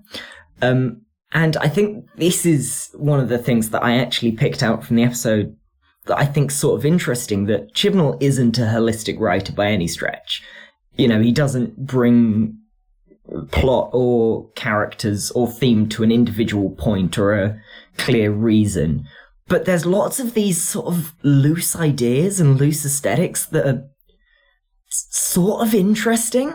And it's hard for me to say how much of any of them are on purpose, if that matters, or mean anything or can be led to anything. Because that idea of facing down totally incomprehending servants of abstract concepts who just don't understand the point of life is sort of something. The idea of this big spooky house in the Doctor's mind where her memories live suggests things and evokes ideas and implications about her past, none of which are drawn out or lead anywhere. There's lots of these loose ends that are actually sort of interesting, but don't tie up at all. I think the Doctor's ideology she outlined there is unironically really interesting. Life must win, because otherwise why are we here? There's like a tautological aspect to that I think is really interesting. And then there's a balance to the universe. It exists that way for a reason. We're back into the just world stuff with the Doctor. There's fair play in the universe, sorting out laws.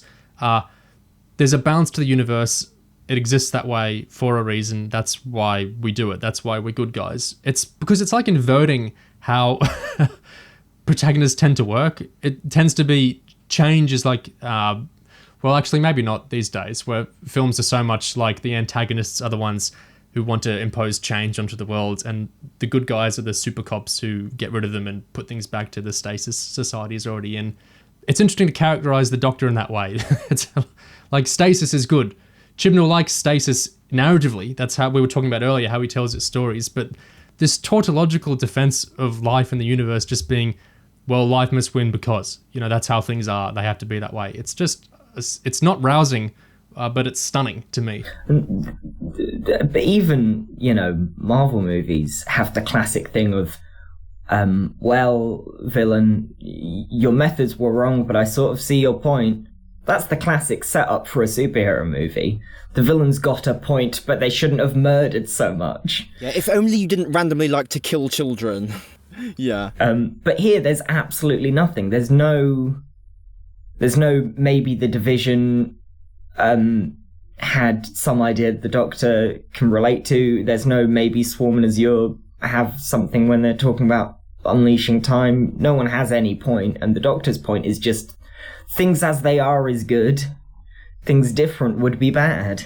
I don't think it's a surprise though, because I think this is how she's operated the whole era, in that the approach to the historical episodes, which we've talked about as being weird before, is how much that things are treated as locked in because of the arbitrary circumstances in which they happened. The Rosa episode isn't so much about the groundswell of things that led to the civil rights movement. It's about Rosa needs to be specifically at this point, at that point, this thing has to happen exactly as it happened. Because I think Chibnall thinks, he writes the Doctor as thinking of history in this very kind of sanctified way, where it's like the balance to the universe, the order to the universe is this tautological thing of it happened that way, so it happens that way. It's the laws thing, it's the rules thing. So I think the whole era has this coherence to it among Spyfall and Demons of the Punjab and Rosa, that it's like, these things happened, we can observe them like the Thajarians, we don't change them. There's this stasis running underneath the whole series that I think is really fascinating, because it seems like a very undoctorly approach. So it's something novel and different to get out of the character. I don't like it, but I think it's coherent across the era, which is something. And yet, when that whole conversation is going on, the Doctor's like, well, things are this way for a reason. And Azure's response to that or whatever, she's like, well, we're here to correct the error. That's why we exist, to correct the error, because you spatial objects shouldn't exist. And the thing is, that's more of an explanation for Swarm and Azure's existence than we get anywhere else in Flux. We have no fucking idea what they are, why they exist. So their presence almost seems to contradict the Doctor's ideology that how everything's like this for a reason, So I get that sense that rather than Chibnall being on one side or the other, it's like just an absence of any real commitment to anything, let alone the Doctor's point of view or anyone's point of view, or just really anything whatsoever. Just this vacuum of meaning and ideas in this void. And another sort of connecting to the Azure thing, I noticed the pattern with both Swarm and Azure in this episode and Ashad last series, and even the Ux in Ranscore, is this whole thing Chib has with religious extremists who kind of believe in this thing like for no clear reasons. They just believe this insane thing because they just do. Ashad's ascension is becoming a robot and he gets made fun of for that. And then here, as Azure gets atomized by the time god thing, she's like, ascension, yay! Yeah, I'm getting atomized and made into particles, woo! Because that's their faith, apparently, just getting particle-fied. And I think maybe there's a suggestion of a worldview in Chibnall there, and just having the enemies be these unplaceable, just people who just believe in things that are random and don't make sense and will kill everyone for no particular reason. It's an incuriosity, I think. Yeah. I mean, that's it. I think incuriosity is probably the key idea. That's the big word of the era. There's no tendency to interrogation. There's no questioning what it means to do Doctor Who. It's just doing Doctor Who. The companion relationships are not just undeconstructed, but they're unconstructed, I think is the word. It's taken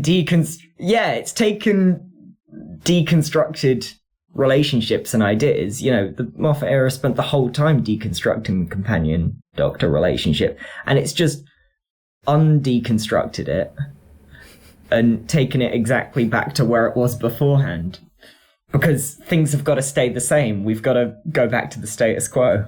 On the stasis thing, I saw this reading of the last episode floating around, and I kind of see it to an extent that when Azure Tecteun was bringing up, you know, the Doctor used to act this way that she did back when she was the fugitive back in the Division days, the way the Doctor acts could be like an echo of that.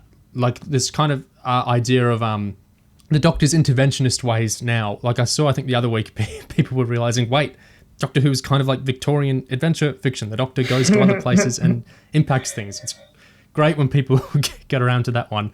But the idea that could be like an echo of the Doctor as a Division agent, like as this, how Chibnall seems to frame as like evil cops that are going around and, you know, pushing their worldview onto things.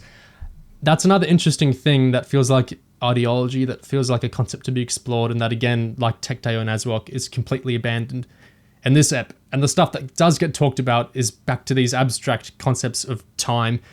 Time needs to be contained. It's like back to that tautological Doctor defends the universe as it is thing. Time has got to be locked away. It can't flow freely, like Swarm was talking about. Time the person shows up. Yeah. Time's there and has a chat and says, Doctor, you're going to regenerate soon. And Jodie goes, no, I'm going to regenerate soon? What a masterful development. It's just, again, it's just saying regeneration. And we know what regeneration is. That's the sad time when a Doctor leaves. So we're getting ready for the sad time when a Doctor leaves. Hey, you liked it when RTD did it. 4 knocks. Remember this stuff? Hey, I'm not sure I liked it when RTD did it, to be honest. Yeah. The 4 knocks thing, it's so, I didn't like it when RTD did it either, because it feels kind of non-story to me. It's just like, hey, you know how David Tennant's leaving soon? In narrative, we're talking about that now. The Doctor's going to leave soon. It's like, I already know Jodie Whittaker's leaving soon. I knew David Tennant was leaving soon. Unless it really impacts on the character in a significant way, which, to be fair, it eventually kind of did with the 10th Doctor. It's uninteresting to me. You've got, again, I'm always drawing comparisons to Moffat era narrative self-awareness, but when Amy and Rory are leaving, the whole episode is constructed about this idea of foreknowledge that Amy and Rory are leaving, right? Yeah. That whole series is built as their last series with all these ironic points about how they're going to be forever together and the tension and whether they have to break at some point and how exactly that's going to look when it happens. And in Angels Take Manhattan, they find a book that says that they're going to get split up. So it's very much narrativizing those meta-narrative elements. Well, it's making a story out of them. And here it's just time turning to the camera. Yeah, Angels Take Manhattan is a story about Amy and Rory leaving.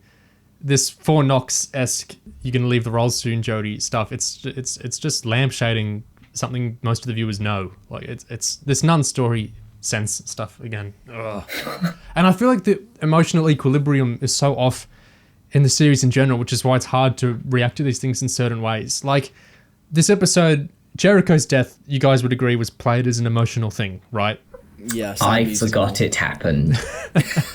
It's Jericho. It's the old middle-aged. Well, yeah. I remember. It's the old Chibnall character guy that we feel sad for, like Graham and all these other ones, Brian, all these similar characters. Mm-hmm. He's dying. Sad. We're sad in this moment. Fine, whatever, that works. I keep thinking of how Dan and Yaz, who knew him for years off screen and a bit on screen last episode, didn't have a reaction to that. Which just gets me again to, I have such a little grasp on how the emotions of this era work or how the narrative works in this era. Do I attach myself to Jodie leaving soon in narrative because time mentioned it to her? Are we going to get scenes of that being sad, or is that just going to be all off screen? Or is it going to get walked back completely like how Chibnall's done before as well? I just feel so adrift, and not in the good Chibnall sense, with how this is working. Well, see, conveying emotions and sadness over stuff that happens requires you to care about them. And when you have stuff like all of Karvanista species being genocided off screen and then, like, addressing that for, like, sort of 5 seconds. My favourite bit was when Dan came in, started kind of mocking Karvanista and teasing him again, while Karvanista was really sad. And he's like, hey, okay, oh, yeah, let's go in. Oh, man, that guy from the Pal was right all along. And then 2 seconds later, we're in the TARDIS. Dan's like, Sontarans killed all his people. And, I mean, 2 seconds later, we're back to the Doctor whizzing around. It's just the utter tonal cursedness and clusterfuck. And you can only get stuff like that if they don't fundamentally care about, you know, conveying emotions to us at all, or really about telling a story at all. Because, like, if you don't care, you just get this ugly, messy experience. Karvanista howling as well didn't play right to me. The thing is, like, I totally get budget, COVID, all that stuff, why having a million Lupari on the screen might have been difficult. I totally understand.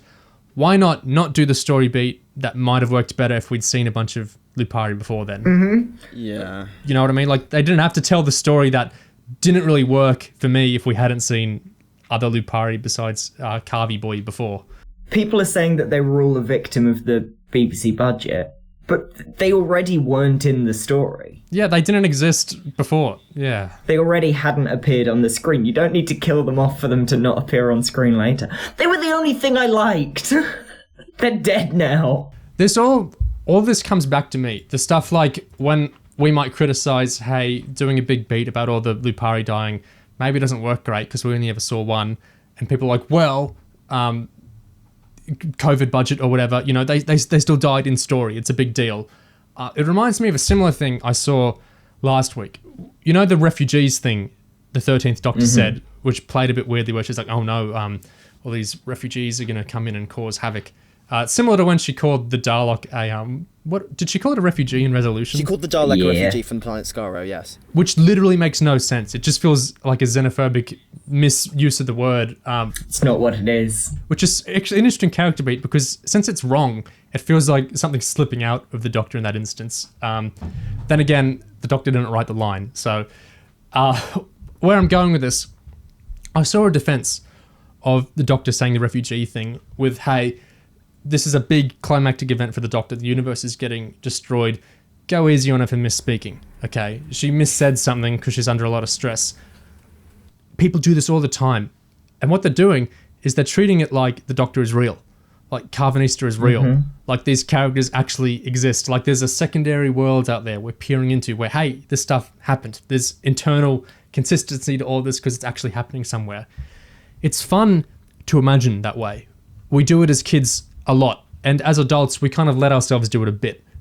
You know, I see, like with some stories in Doctor Who, especially like Big Finish stuff, people might say, hey, it could be fun to listen to this in fictional order. Like, I know these stories were written tens of years apart by different writers, and so lots of stuff doesn't fit together, and that wasn't actually intended as foreshadowing the moment, blah blah blah, but hey, it's really fun to kind of just get enveloped by the fiction and do it in that row. People do it like with Marvel. Like, you start with Captain America 1 and then you watch the rest of them. It's not how they were made, but it's kind of fun to get so invested into the world that it's like, hey, this kind of has a consistency, a bit wonky if we watch it like this. It's fun to invest in our imagination so much to do that.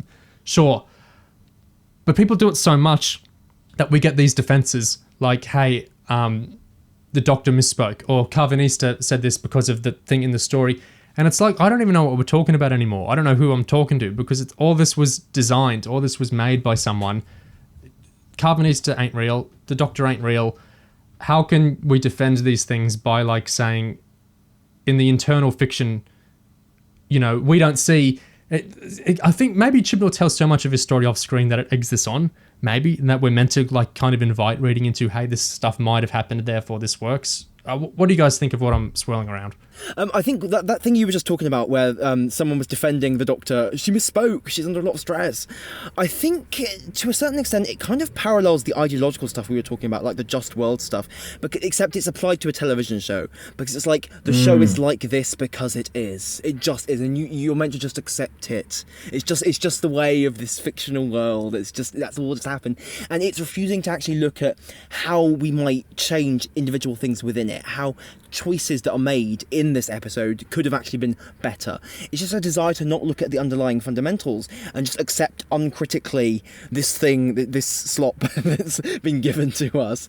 And I think it is an echo of that kind of ideological view, and just kind of not really wanting to critique society or, art or anything at all, really. It's just avoiding the point. It's people coming at the thing from totally different angles. It's back to the Shadow Show again, where some people say, this line certainly seems like the Doctor's saying we should beware of refugees and refugees are dangerous.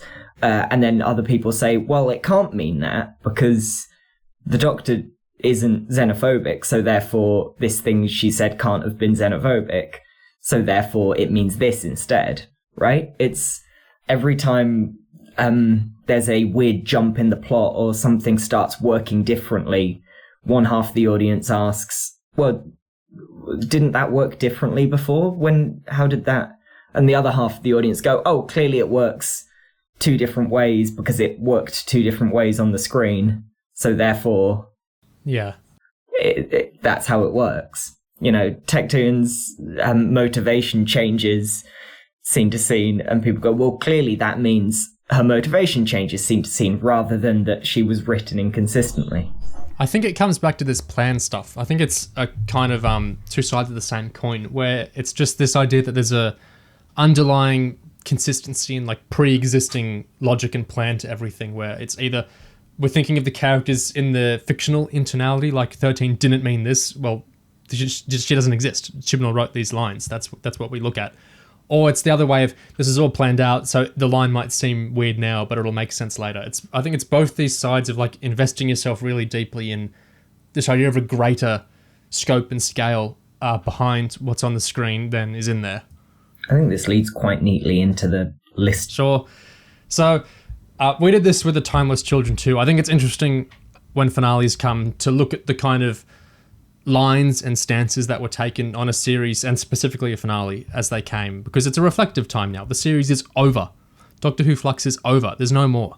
There's 3 more specials, but they're not part of Doctor Who Flux. So when we said things before the Halloween apocalypse and during the Halloween apocalypse this week about Doctor Who Flux is going to work this way, that way, that's done now.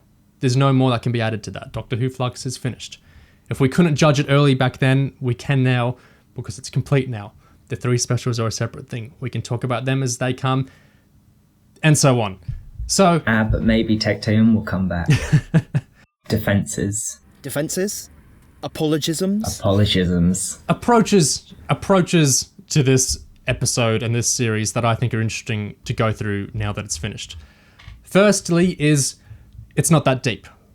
I've seen some people been stating this after the finale, more so than I saw it while the episodes were airing, but this is certainly a stance that you're overthinking it by, approaching it this way or saying this about it. It's Doctor Who. Hey, it's just the sci-fi show, guys. It's not that deep. Don't overthink it. Have fun with it, and so on. What do we think of this one? To be fair, by any definition, Doctor Who Flux, the Vanquishers is not that deep. I think they're correct. It's just not. I think the problem is that the preceding episodes kind of leading up to it, like from the Halloween apocalypse onwards, are very much trying to give off the air of being deeper than they ultimately are. And all of these teases, all these subplots and portentous apocalypses overlapping with each other, and schemes and plans and loads of characters. I think it's trying to evoke that feeling of this being incredibly compelling television and emotionally stirring and shocking and gripping television. And when you can see something, it's not that deep, it's whatever, none of that really applies anymore. And obviously that's accurate because none of it does apply, because it was not deep. It was a shallow piece of flimsy trash, but it's not really, it's not addressing the show as it actually is. Like, people feel shortchanged by this finale in the series, and they're right to, because it was setting itself up as something more than it ended up being. It's one of those things that makes me genuinely, and this is a bit patronising, but it makes me genuinely really sad when people say, well, I've never thought about an episode of TV in my life and I'm having a great time. I'm loving every episode as it slodges into my mouth. Which, I mean, I don't want to tell people how to enjoy stuff, but I love nothing as much as stuff that I have properly thought about. Things where you dig and keep digging and it keeps meaning more and giving more ideas and creating new meanings and connections. That's fantastic. There's nothing, no slop, no just trough in your mouth is as good as something that you really think about. It's not that deep thing, I just think comes down to how fandom, online and offline, exposes us to a great degree of diversity on television, media, Doctor Who, everything.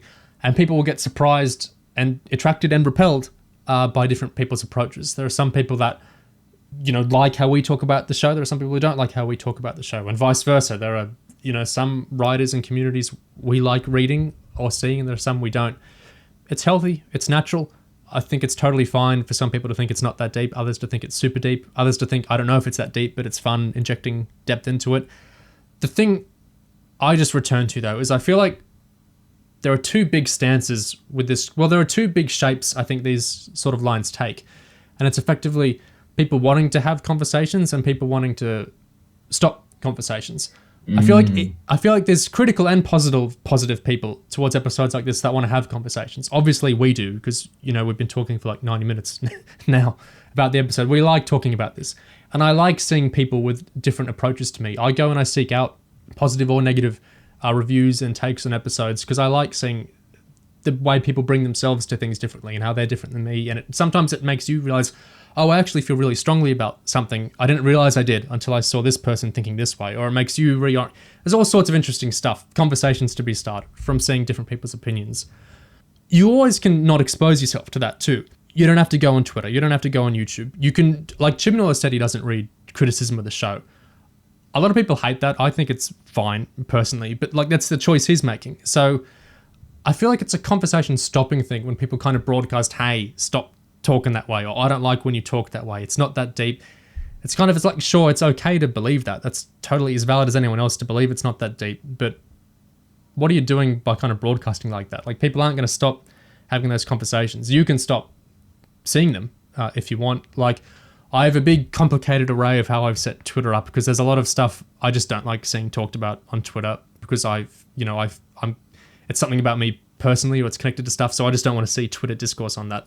It's janky to do that kind of stuff online, but you can, and you can always just not go on things at all. So I just feel like when people start really braying a lot about, I hate how, fandom talks about X and Y, no one's entering your brain with a drill and doing this. They want to have their cake and eat it too. They want the experience of being in fandom and active in fandom and getting all the discourse, but also they want to shut down conversations they don't like. It's like when I talk about approaches to Chibnall I find weird, by no means am I saying I don't want to see these. I do. I wouldn't be talking about them otherwise. I might disagree with them, or I might be critical of them, but I'm seeking these out. I wouldn't be on Twitter if I didn't want to see these takes I find strange, like the 13th Doctor misspoke.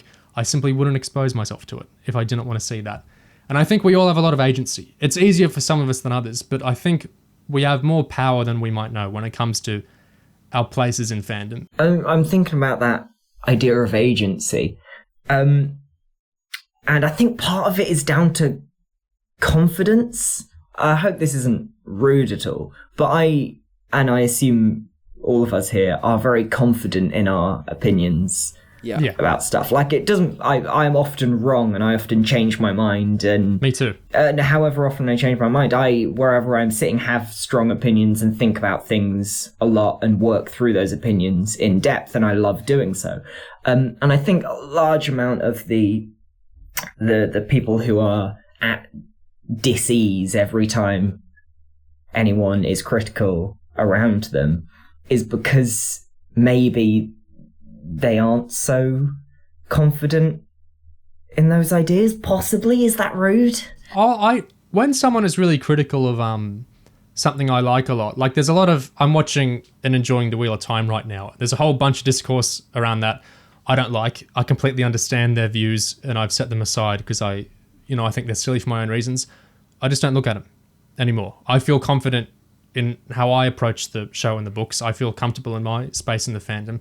So I just don't look at any of that stuff. People looking at it, do you think can be a seed of recognizing it on some level? Is that what you're saying with the confidence thing? Like, if I thought there's a bit of Wheel of Time that maybe does bother me, I might not be muting these people otherwise, because there might be a seed of, are they right about that thing? Yeah, but I don't think it's I think there's a lot of criticism of stuff that I love, where I go, yeah, that's fair, or no, I disagree with that, but I see where you're coming from. That it's fine to allow that criticism to exist, and I'm not bothered by it. To keep it on Doctor Who, there's criticisms of Moffat's writing where I'm like, fair enough, for sure, decent. Yeah, I think he doesn't go far enough with these ideas, or never approaches certain topics in the right way. I think that's a valid criticism, but I'm never wanting to shut them down. I never find them offensive to hear, I guess. I think what gets conflated a bit here is there is some stuff that is genuinely like toxic. Like there's stuff about Jodie Whittaker or Chibnall says that's fucked up, for sure. And that's terrible. And it's a shame that, some of us see this sometimes. But I feel like sometimes it gets conflated with like regular criticism. Yeah. Like we're doing, or like we're talking about. And there's this vague kind of stance I sometimes see where it's like, I don't know if it's being done intentionally, whether people are actually receiving all this as kind of the same slop of hatred, or if people are kind of mixing things together for whatever reason. But yeah, I think there is obviously stuff that none of us want to see, for sure. But at the same time, I think we have a lot of power over stuff we do see. And so while some stuff is horrid and a shame, I think good faith criticism is very prevalent, and it's weird to publicly speak against it, maybe. Gig, do you can you rephrase any of that? What do you think? I guess just the only thing I'd add is that I think probably a lot of people, certainly people who have a lot of brand loyalty and attachment to Doctor Who, maybe feel a certain amount of trepidation when it comes to entering the sphere of possibility that maybe it's really bad now and it sucks and there's loads of shit going on, because because that's something that they fear might bring down their lives in general and just their emotional state. I mean, it's kind of a sad state of affairs.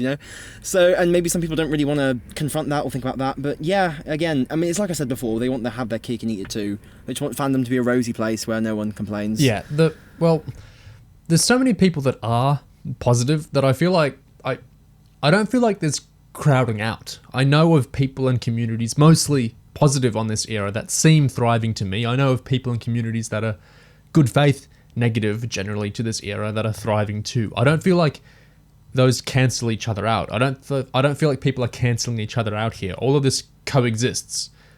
To cross-pollinate it, I think, is a choice. Obviously, there are some incidental things we can't control. Like I can't control overhearing people talking on a train really positively or negatively in a way that might annoy me. But I don't feel like any of us have been forced into fan clubs, fandom spaces, Twitter, YouTube videos, whatever. Me personally, love seeing a healthy diversity of opinion. Like there are redemptive takes on Chibnall's era I find convincing sometimes. There are other takes I don't find convincing so much, but I find really fascinating and I enjoy reading or hearing. And there are takes that I do on some level find annoying or frustrating, and then I find them interesting to talk about with like you guys. And vice versa, I know there are more positive places that can get their jollies by like being judgmental towards negative takes, good faith or otherwise, the way that we can be perceived as doing to positive takes. I feel like all this is healthy, these different facets taking and treating it differently, because I don't feel like any of it is cancelling anything else. I feel like there's space for all this kind of diversity of opinion. It's this great big multiplicity of fandom, and we choose to enter into this. It's not placed upon us. It's not a tangible burden forced upon us. Where it intersects with real world issues that aren't so simple to escape or to avoid, like content or discourse around the era that's open misogyny to Jodie Whittaker herself, or racism about some of the people hired, cast or otherwise, or that bizarre ableism the Telegraph recently spouted out. Obviously that's upsetting. It merits dismissing and complaining, and it taps into deeper wounds than like storytelling meta stuff we've been talking about, or sci-fi. And while I think we have a lot of agency when it comes to Twitter or YouTube takes, we see that kind of thing. Obviously, big media like the Telegraph is more likely to be more normalized and inescapable, I guess. And that goes for passing acquaintances or family member comments on Jodie or whatever that are distasteful. That stuff's awful. That all sucks. But that's not good faith criticism of the era, which very much exists. These are separate things. I understand how the scale of bigotry one can experience can raise suspicions over whether there is underlying bigotry driving some of the good faith criticism.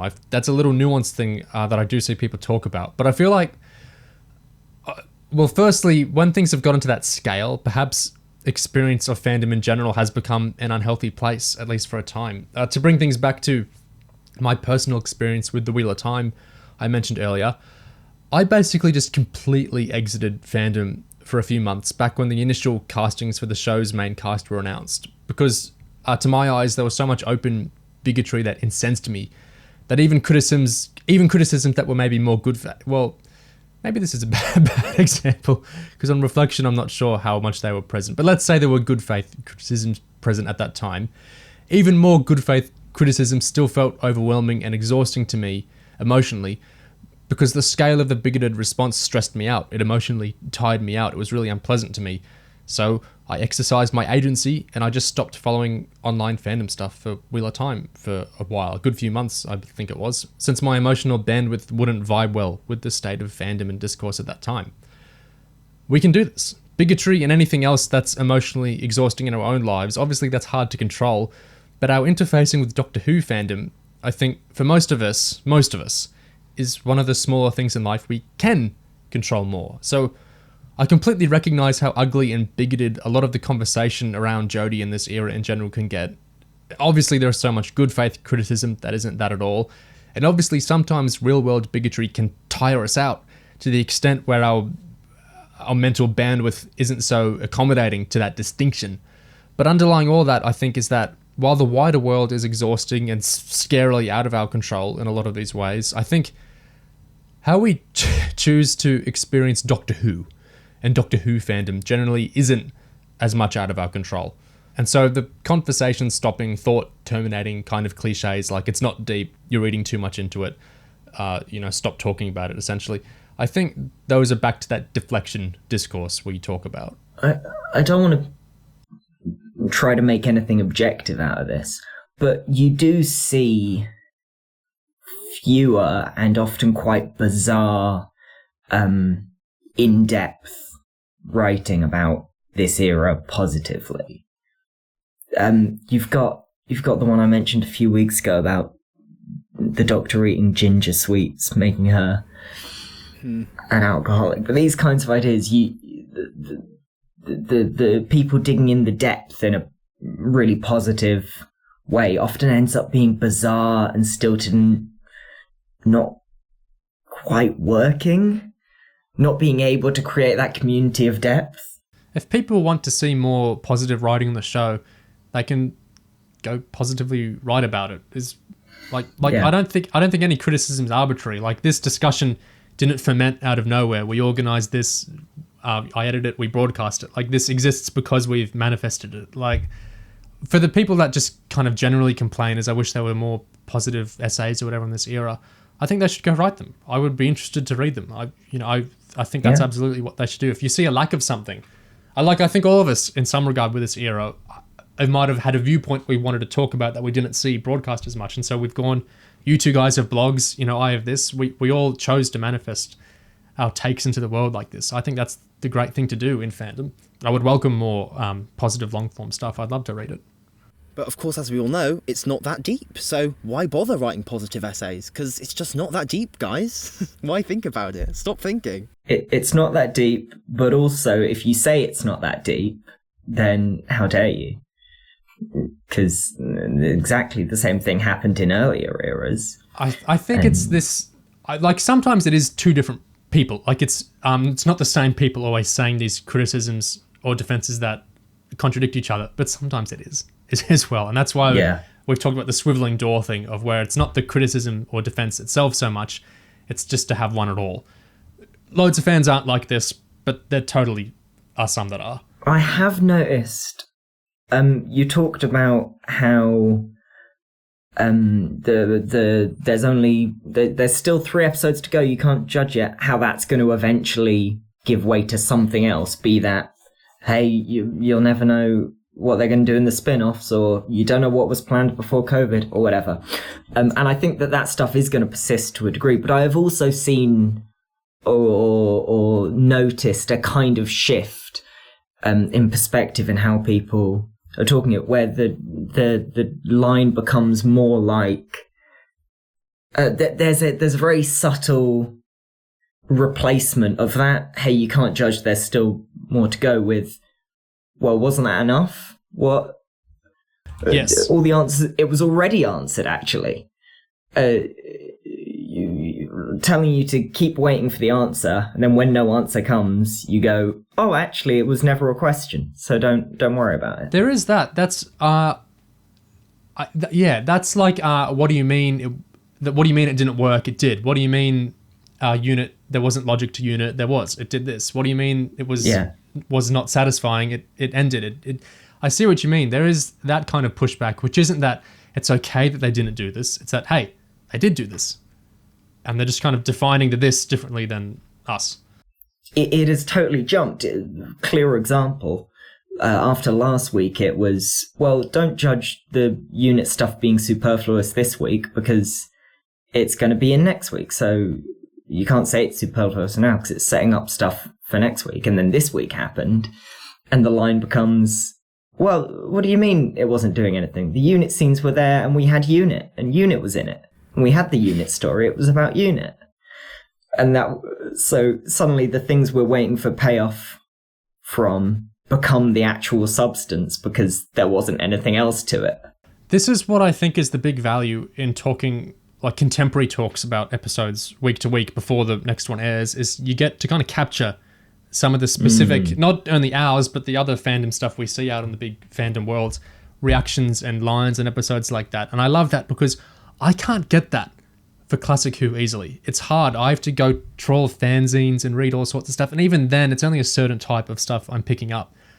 In the moments, week to week, there are approaches to episodes that then shift to being retroactive when a series is finished. Absolutely. And so it's really interesting. Obviously, sometimes it's different people. There are people who would have been taking this line on during last week, but there are people that weren't. And then it switches. Yeah. So it's interesting how a series solidifies when it's done. And then we can kind of shift from they're going to do this later to, hey, they did that. So, that worked.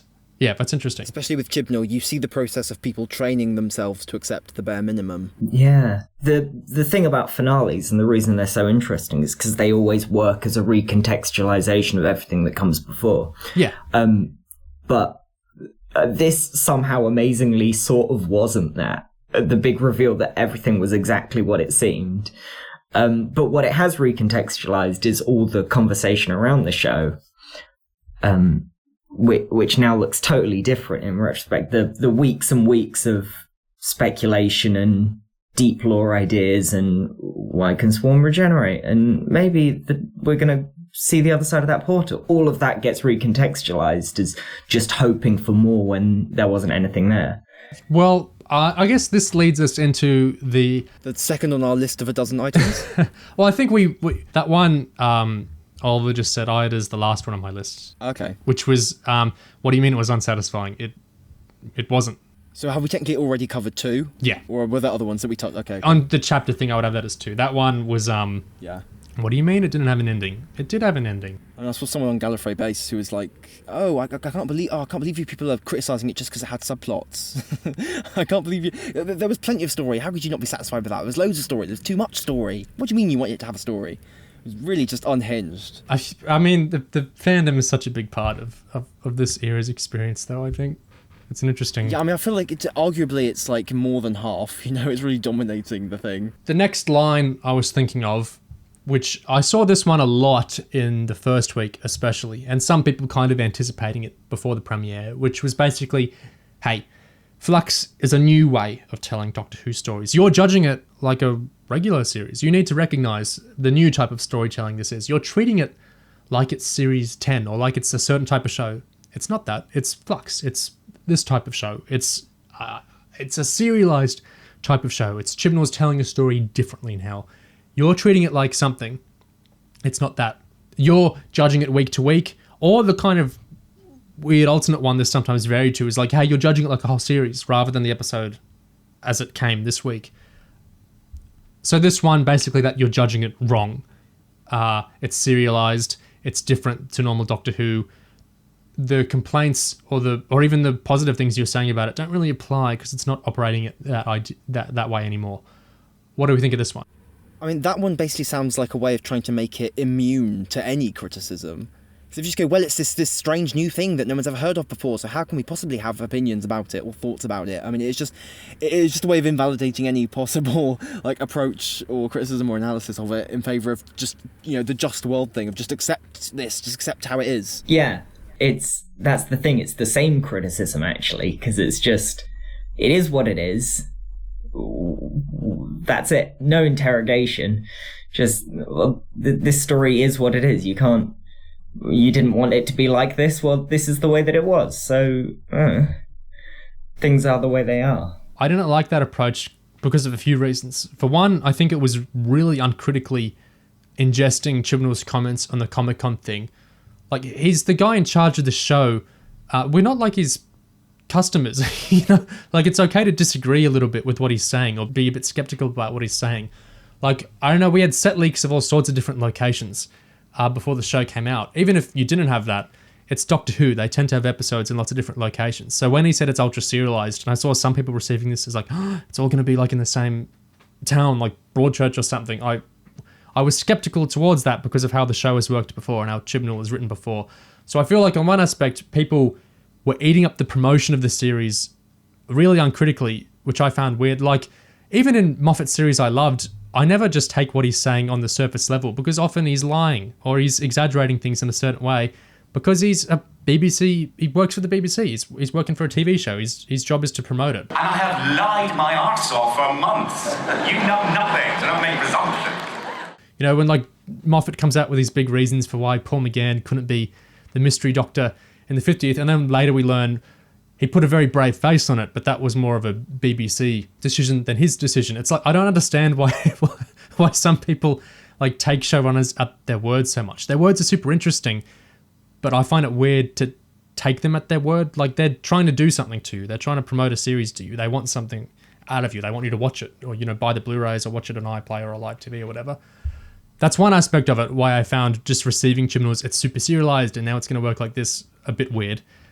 The other thing is, I just find it nonsensical, any approach that's saying, hey, you know those 22 episodes you saw before, those shouldn't really inform how you're approaching the 6 episodes you're about to see. That's insane. That's just insane to me. That to say we've had 22 episodes under this era, and you know, all these other shows and things of this writer, it doesn't make sense to judge his new series off that, or it only makes sense to judge it in context of Broadchurch. I found that weird as well. Even just on the context of Doctor Who itself, and now Flux itself that we've seen it, is Chibnall the sort of writer to drop something in an early episode and then make a big, satisfying, impactful development of it in a later episode? I don't think that's necessarily how Broadchurch worked. I liked Broadchurch when it aired, for what it's worth. I haven't rewatched it yet. I'm very much looking forward to doing that the next year in the wake of this other serialized project. I think that'll be interesting to see it in that lens. I don't think that's really how he's worked in Doctor Who, at least, to really satisfyingly drop seeds. Like the Ghost Monument thing, how the Rag said the Timeless Child, and then in Series 12 we get the Master saying the Timeless Child. Is that really powerful for some people? If it is, that's great, but it didn't bestow upon me a huge sense of, man, we've got a new Lindelof on our hands. He's going to work serialization in an incredibly finessed way. In this series, he didn't really explain who the Ravagers were exactly. He confused most of us with what happened to the universe at the end. Was it restored or not? We didn't really learn much about the Division that we couldn't just have assumed from the Timeless Children. We didn't really go much into the passenger forms and how they worked. Doctor and Karvanista obviously never talked about the history. I don't feel like this is operating in the way that people were kind of selling serialized Who as going to work. And I feel like we had basis to assume that because of how Chibnall has worked before and how Doctor Who tends to work. So I disliked that approach to it just because it felt like a non-approach to me, that you can't judge it because of before, you can. The biggest recontextualization that the finale provided for me, the biggest way in which it shifted the way I think about the rest of the series, is that it made me realise that all the parts leading up to this one weren't set up. They were meant to be stories. They were actually things. You know, we're meant to watch the Halloween Apocalypse and Survivors of the Flux and think it works as a thing. Because it can't just be set up, because it's not setting anything up. Those are meant to function as stories on their own, and the complete emptiness of each of them made all of us think that they were all just set up for a finale, but they weren't. When people were like saying this is serialized now, this ain't regular Doctor Who, this is serialized TV now, therefore it's going to work differently, I do not understand what serialized shows they were implying there. Like, we think to Lost, huge serialized show, incredibly popular, very well known as one of the big serialized shows. It it functioned week to week, not always well, but it would have episodes that had their own stories that focused on specific things. A lot of it was improvised, you know, the way serialized stuff tends to work, not so much the 5-year plan thing. But the show in general, it didn't do this frenetic, chaotic scenes having nothing to do with each other thing in episodes itself. It didn't do this, you know, constant, anything like the Tecteun stuff at the end of episode 5 not being addressed in episode 6. Lost didn't work that way. Or when it did, people criticised it. Game of Thrones didn't really work that way. Or when it did, people rightfully, you know, called that out. When people were saying you can't judge it like you did series 11 and 12 and other Doctor Who because it's working like these other shows, I don't know what other shows they were talking about, because those other shows didn't function like this, or when they did, they were very criticised for doing fluxy things. I don't think they're talking about any other shows in particular. I don't think they're talking about anything real. I think it is, you know, it's an unargument. I think that's the term that's come up. And I think it's just a way of avoiding the reality of the show while simultaneously just uncritically accepting the slop, as we've put it. You know, it's that combination of just circling around the text of the show. Like, I think, Oliver, you were talking about this a few weeks, how the arguments always shift rather than actually landing on anything concrete. Combining with that desire to just shut down any criticism and just accept the vague performance of Doctor Who that Chib might be putting on somewhere. The only way it could make sense to me if they were specifically meaning classic Who serials, like this is how serialized Who has worked, so we're going to appreciate it like that now, which makes more sense to me than just vaguely deflecting it. Oh, there's other modern shows that do this. But on that same way, it's like classic Who isn't infallible. The classic Who structure isn't infallible. Yes, Flux is operating a bit differently to series 11 and 12, but that doesn't mean you can't criticize how it's operating. I'll totally criticize how some classic serials operated week to week, you know, episode to episode.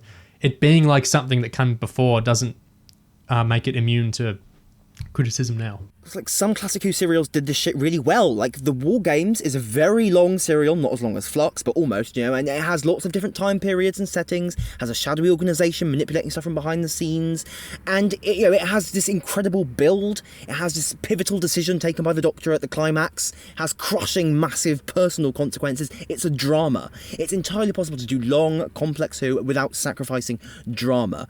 Right, so if you want to reference classic Who, there are actual good examples you can point directly to and go, even classic Who can do it better than this shit. The thing with the War Games is it has a real sense of sequence and stakes. Like, each episode feels cumulative. It feels like episode 3 comes after episode 2, episode 4 comes after episode 3. It really evolves. It heightens as it goes. It's in a really exhilarating way. Flux, I felt, was kind of static, and I don't feel like, look at the Sontaran stuff here. So the Sontarans were the enemies in episode 2, and then they got defeated. And then in episode 6, they're the villains again. And episode 2 ended with the crushing the ships into each other. Then episode 6, they have shields or whatever. Was that an evolution? Was that like they've developed since episode 2? I wasn't sure. It did surprise me that nobody on Earth, when the Sontarans had invaded the second time, tried that whole go into sleep trick again. Yeah. So there was no recognition of the fact that last time they got beaks, they all went to bed at the same time. Like, this isn't a continuation of those ideas in the first appearance. It's just stuff again. Whereas I think the War Games builds on itself with each episode. Here, I feel like having 2 Sontaran invasions of Liverpool, of modern Earth, within a week, and having them not really knit together in a logical way doesn't feel like that. At the episode order, I remember... in 2018, when Matt Stevens said you don't even have to watch it in order. I mean, you don't even have to watch it in order. For Series 11. There's aspects of Flux where I feel like for all the serialization, I don't feel like the placement of a lot of things is that meaningful. I feel like things could have moved around a bit because I don't feel the episodes really logically or emotionally built off each other. Apart from episode 3, I suppose. But there are other aspects that felt so interchangeable across the series. I don't feel like it's sequenced or raised the stakes. I feel like there's... In terms of this idea that Flux is a totally unique bit of Doctor Who and you can't judge it because it's doing something so different, I think there's, as well as the War Games, a couple of other really good examples for reference in Doctor Who. In Trial of a Time Lord and Series 6 of the Revival, which to varying degrees of success play basically the same ideas, this long-form serialization across multiple stories in a way where the individual stories, are stories and collide with the broader overarching serial narrative in interesting ways and interact with each other, and there is a build and a payoff and a coherent series of events which can be called a story.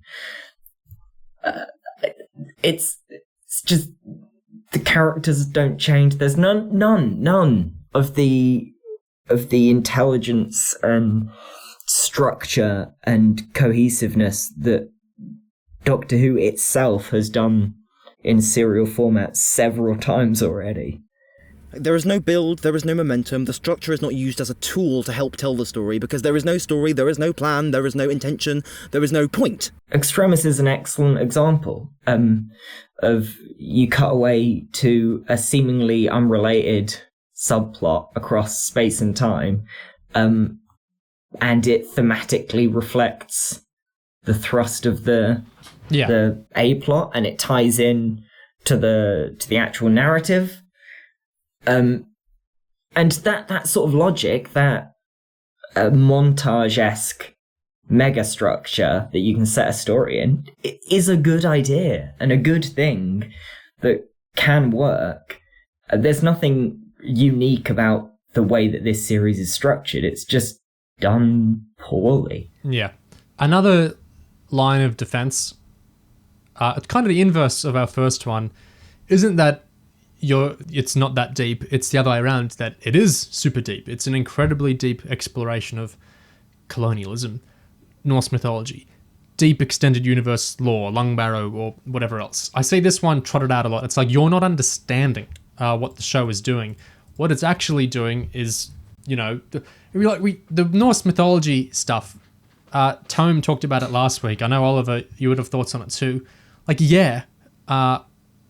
Even if Chibnall had intended all of that 100%, and he wanted people to pick that up, and he was totally reflecting it to aspects in the story, that's cool. What does that do? Yeah.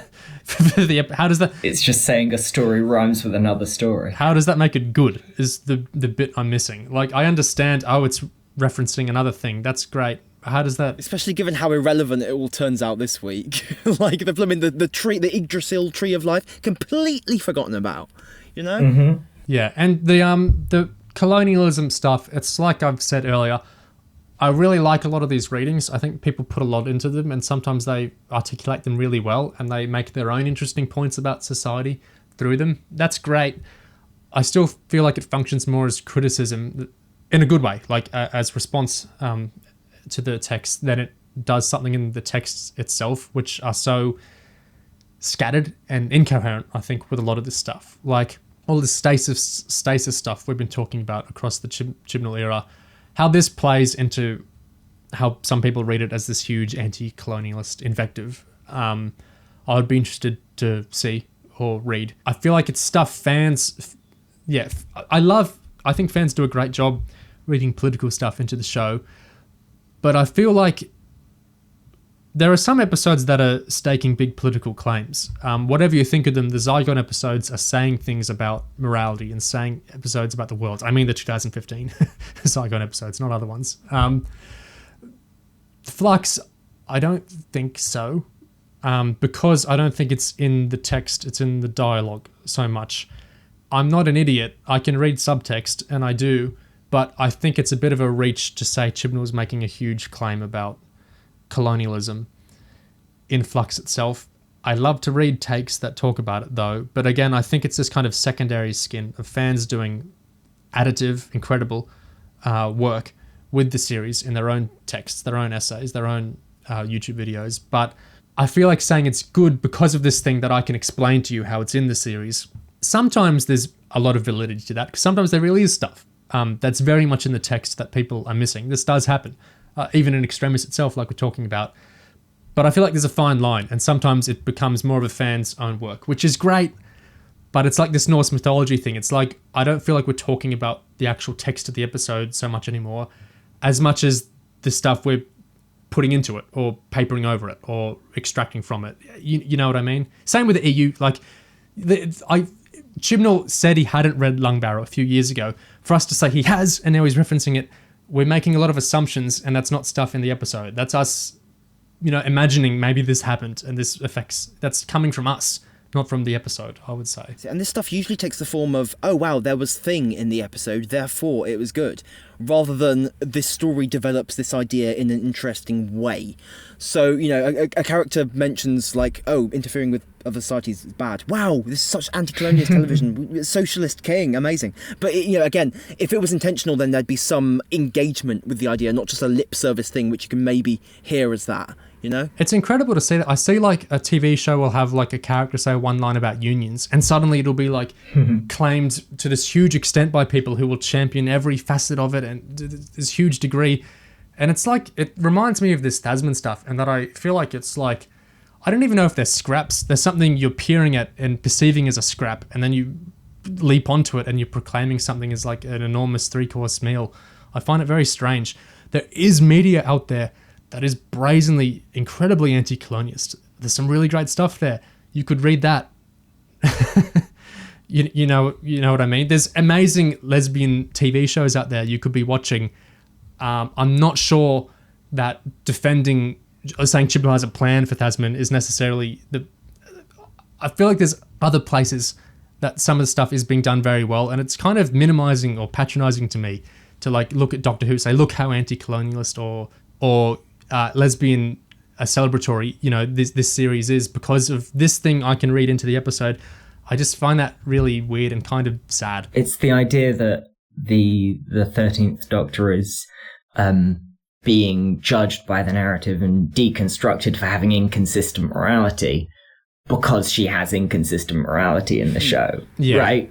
And therefore it must be a deconstruction because that's the only reason it would be there if the show was good. So assuming the show's good, the fact that she has an inconsistent morality means it has to be a deconstruction of her inconsistent morality, and therefore this is all a deconstruction of her inconsistent morality.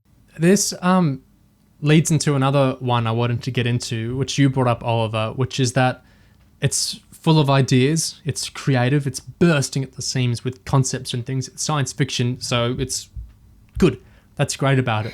My stance on that would be similar to the other thing I was just talking about, where there is science fiction out there full of ideas done really well. On television, on film, in books. I feel like crowbarring Flux into something that I'm not sure it was operating as is kind of spending a lot of energy when, it's as hypocritical because obviously I spend a lot of energy on this show because I think talking about it is really worthwhile and interesting. But I feel like when it's on the basis of defending a supposed quality in it, there is stuff out there that really loudly and obviously does these things in a way that doesn't require so much conversation to unfurl. You know what I mean? I think this actually brings together a few different ideas. In that we were talking a few weeks ago about people only having Doctor Who as a reference point. Yeah. It being a sort of all-consuming cultural touchstone for any issue, which we're all guilty of. But this idea that you have to read sapphic stuff and you have to read anti-colonialism and post-colonial readings into this show because it's this show ties together with the fact that I, finishing this last episode, for the first time got why someone would like it. I didn't like it at all, but I understood in my bones why someone would like it because it's some Doctor Who. It's events happening that can be called Doctor Who. It is a show on your TV screen called Doctor Who, and you can watch it and it's Doctor Who, right? It's Doctor Who for people who are a fan of the concept of Doctor Who, the iconography and the ideas without actually worrying about it being a story. This idea that you have to put this work into this show and can't go to another show or read a book because this one's Doctor Who and I like Doctor Who, so my energy's got to go towards this one instead of other stuff. It's a little bit depressing. I feel like there's we've definitely talked about this before, but I feel like there's a disconnect too with some people. It's like, no, I haven't talked about you. This was on a Dalek Universe one. I was talking about this. With some people, it's like, say we both consume 2 audio dramas a month, and we probably watch a couple of Doctor Who episodes in the off season, maybe just as entertainment. 2 people doing that could have very different views on each other from their own context. One person might be part-time employed and have a lot of time on their hands, and so they might also be reading Philip K. Dick and Ursula Le Guin, and they might also be watching Foundation or whatever else. They might be engaging with all this sorts of other stuff. So when they talk about Doctor Who as good or bad science fiction or whatever, they're also doing it with knowledge. They're also consuming all this other stuff. The other person, maybe they work full-time, they have less time, or they're just less interested in those other things, and so they're only interacting with Doctor Who. I feel like because both of them are interacting with the same amount of Doctor Who, more or less, they can get these skewed views on each other where they both, like, one might judge the other, like, why are you so critical of Doctor Who all the time when, you know, you watch as much of it as me? But they're also intaking all these other things. I feel like that's an interesting aspect of it. No, I think that's a really interesting point. And I mean, I'm a media person. My world is media and reading into stuff. I enjoy that a lot. But I'm, as much as I am a weirdo and fanatic about Doctor Who, that's not my everything. Yeah. Because I cram so much stuff into my eyes so constantly, I've got a whole world of other stuff as well. So as much as I can name any revival Doctor Who episode from a single still, I can also talk at length and reference it against other fiction. This is what I think is the disconnect, in that the fact that you can do that, but you engage with Doctor Who, you know, you have a blog on it, you're podcasting about it, you have all this engagement about Doctor Who, I think gives some people this weird impression where, they're a fan like me, why are they treating, you know, the show like this? Because to them, it might be the only thing. It might be everything. That might be the only real fiction they interact with. And so it can seem strange when someone is as in-depth with Doctor Who as they are, but they have this different kind of critical, to a degree, stance on it that they don't have. I see this a lot in fandom. I haven't seen this done before, but I think people could spin a kind of class employment thing out of this. Like, hey, you have the time to read all these novels and, you know, watch all this non-Doctor Who stuff. I don't. All I've got is Doctor Who when I come home from my job. I'm not making any judgments there. I think that's a total minefield. I'm not going to compare our employment or whatever. Be interesting to see if fandom ever evolves to that kind of discourse. I could see it. But, I mean, that's the whole, can't you just enjoy it? This is a good thing in the world. It's worth enjoying for what it is. That ties to class and being able to have the luxury or the mental sort of the joy in your life spare that you can hate Doctor Who, right? And it's just that disconnect of to some people it might be like, whoa, those guys are hating an episode. I would contest some of the emotions, but those guys are hating an episode. Why are they putting all this negativity into their life? You know, this would tire me out so much. It's just, we're all different. It's not tiring at all to me to be talking like this. I actually find it nourishing and rejuvenating and energizing for me to talk about the episode like this. For other people, it's different. It just comes down to having trouble seeing things from other points of view, having trouble empathizing. And I do it with others too. I will be confused by how some people treat this show. It's because I'm not them. That's part of the big diversity of fandom. Well, this leads me into another one, which is you say a lot of criticisms about Flux or about the Vanquishers. However, I get an acute sense that your true problem is with, and then you can insert whatever, Jodie Whittaker being a woman or people of colour being in the cast. You can even make this a bigotry thing and be like, your real problem is you just hate the cheesy BBC budget. Your real problem is... So this kind of line I see is kind of writing off people's criticisms and saying, hey, I think your actual criticism is this big kind of thing, like the Doctor being a woman or like just not enjoying British whatever in general. You guys see this kind of thing? I mean, if someone particularly hates Jodie Whittaker, this episode with 3 of her would be absolutely insufferable. So, you know, maybe there's something to it. I don't know. Well, what I think happens a lot of the time is the bigoted people haven't seen the thing at all. And this comes back to why I think it's good to talk about episodes and texts quite directly in terms of the dialogue, the stuff on the screen, screenshots, stuff we can all collectively say, yes, we all perceived this. This isn't something to argue about. This is something all there that we can then talk about.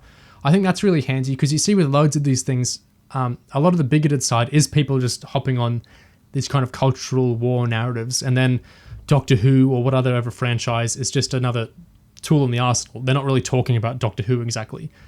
There are definitely diehard Doctor Who people online that are absolutely watching every episode of Flux and having really bigoted views on Jodie and then broadcasting that out in the world. And that's ugly and awful, which is why I think it's good to not signal boost it. Like I see... Yeah. The fandom does this less than it used to, but it used to do it so much and I hated it. It's like I never would have seen this stuff on my timeline if it wasn't for people to all dunk on it to, talk about, look how bigoted this person is. I don't want to see the misogyny at all. It's none of us want to see this. So I find it strange how some fans yet feel the impulse to signal boost it. Anyway, there's not much to talk about, I think, with that one, because, obviously bigots are awful. It's awful to be bigoted about the Doctor being a woman or whatever else. What's there to say there? Although I do find it really interesting when that people making that point have to confront the anti-refugee xenophobia in these stories and flip gears entirely into, now hold on, don't judge this for being xenophobic. You gotta give it some slack. Was the Doctor not meant to talk about the scary refugees? Again, it's that disconnect of, if you're talking about the episodes themselves, you get a much more interesting discussion about the politics and the ideology in them than if we're trading in these absurd things like the Doctor is a woman, which I feel like how many years on from the casting, it's like to be humouring this at all is just insane.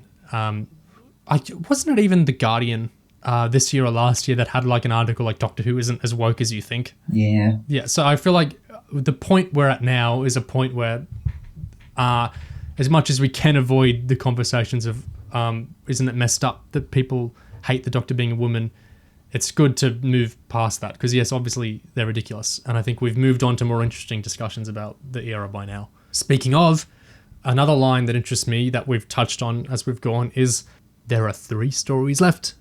There are 3 specials to come. Yes, the Vanquishers has aired. Nevertheless, you're judging it too early. We don't know what the next episode might do with Di and Dan's relationship. We don't know. Obviously, the Master's going to come back into it. The Doctor's going to regenerate.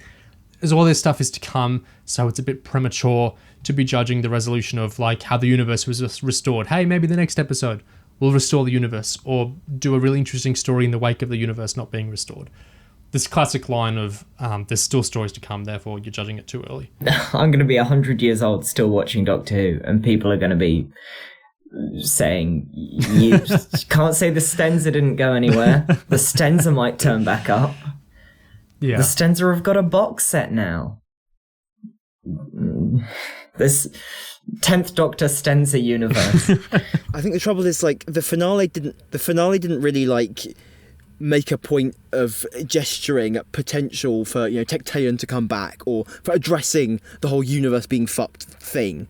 So like we can't just go, oh, it might get resolved and use that as a way of defending this TV series. Yeah. Because it's not in there. It's not in there. This era more than any other seems to be saying to me, no, we're not going to bring the thing back.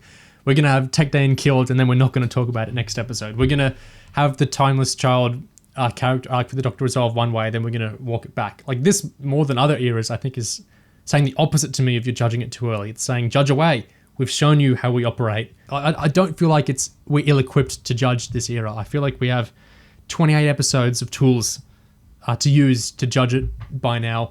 I think it's interesting how this superposition persists. Because even as someone who, going into the series, totally knew what it would end up being, and I wasn't really surprised by anything the whole way through, I still, week to week, felt this superposition of, well, maybe it is something. Maybe there is something at the end of all this. The cards are being held close to the chest, and then when you finally look at the cards, they're not just bad cards. They're not cards at all. They're blank pieces of paper. It's a whole that feeling of possibility, I guess, that never fully manages to fizzle out because nothing is ever clearly enough resolved to be an end point, right? People don't know. People are online talking about the universe being destroyed being a continuing story element, or maybe we're not done with the Timeless Child stuff, when I think this is pretty clearly the end point of both of those stories. But it's impossible to say because there's no sense of resolution or catharsis to tie it all together and make you feel like it's over. In a way, I kind of find it endearing that some people have invested and connected so much with like the internal fiction of the era that they can like wholeheartedly think, despite how the previous 28 stories have worked, it's going to work differently now. Like this thing is going to get followed up in a interesting additive way. Like I think it's cool to engage with an era that in depth, in the sense of getting that invested in like inside of it. But I feel like at this point it's a joke. To 28 episodes, what do people think is functionally going to change with 3 more? See, this time it's been kicked down the road to Jodie's final episode, the centenary special, in like a year's time. And like, because that's going to be Chibnall's final episode, it's going to be interesting because he can't kick anything further down the road. Like that's his last episode. So we're now at the point where literally the final extreme, literally Chibnall's last episode on the show is going to be the last chance to arrive at any kind of destination that we've been just deferring. So I guess that's why people are all putting all their hopes into that episode somehow arriving at any sort of point to any of this mess. And it probably won't. Yeah, that's the thing. It probably won't arrive at a point.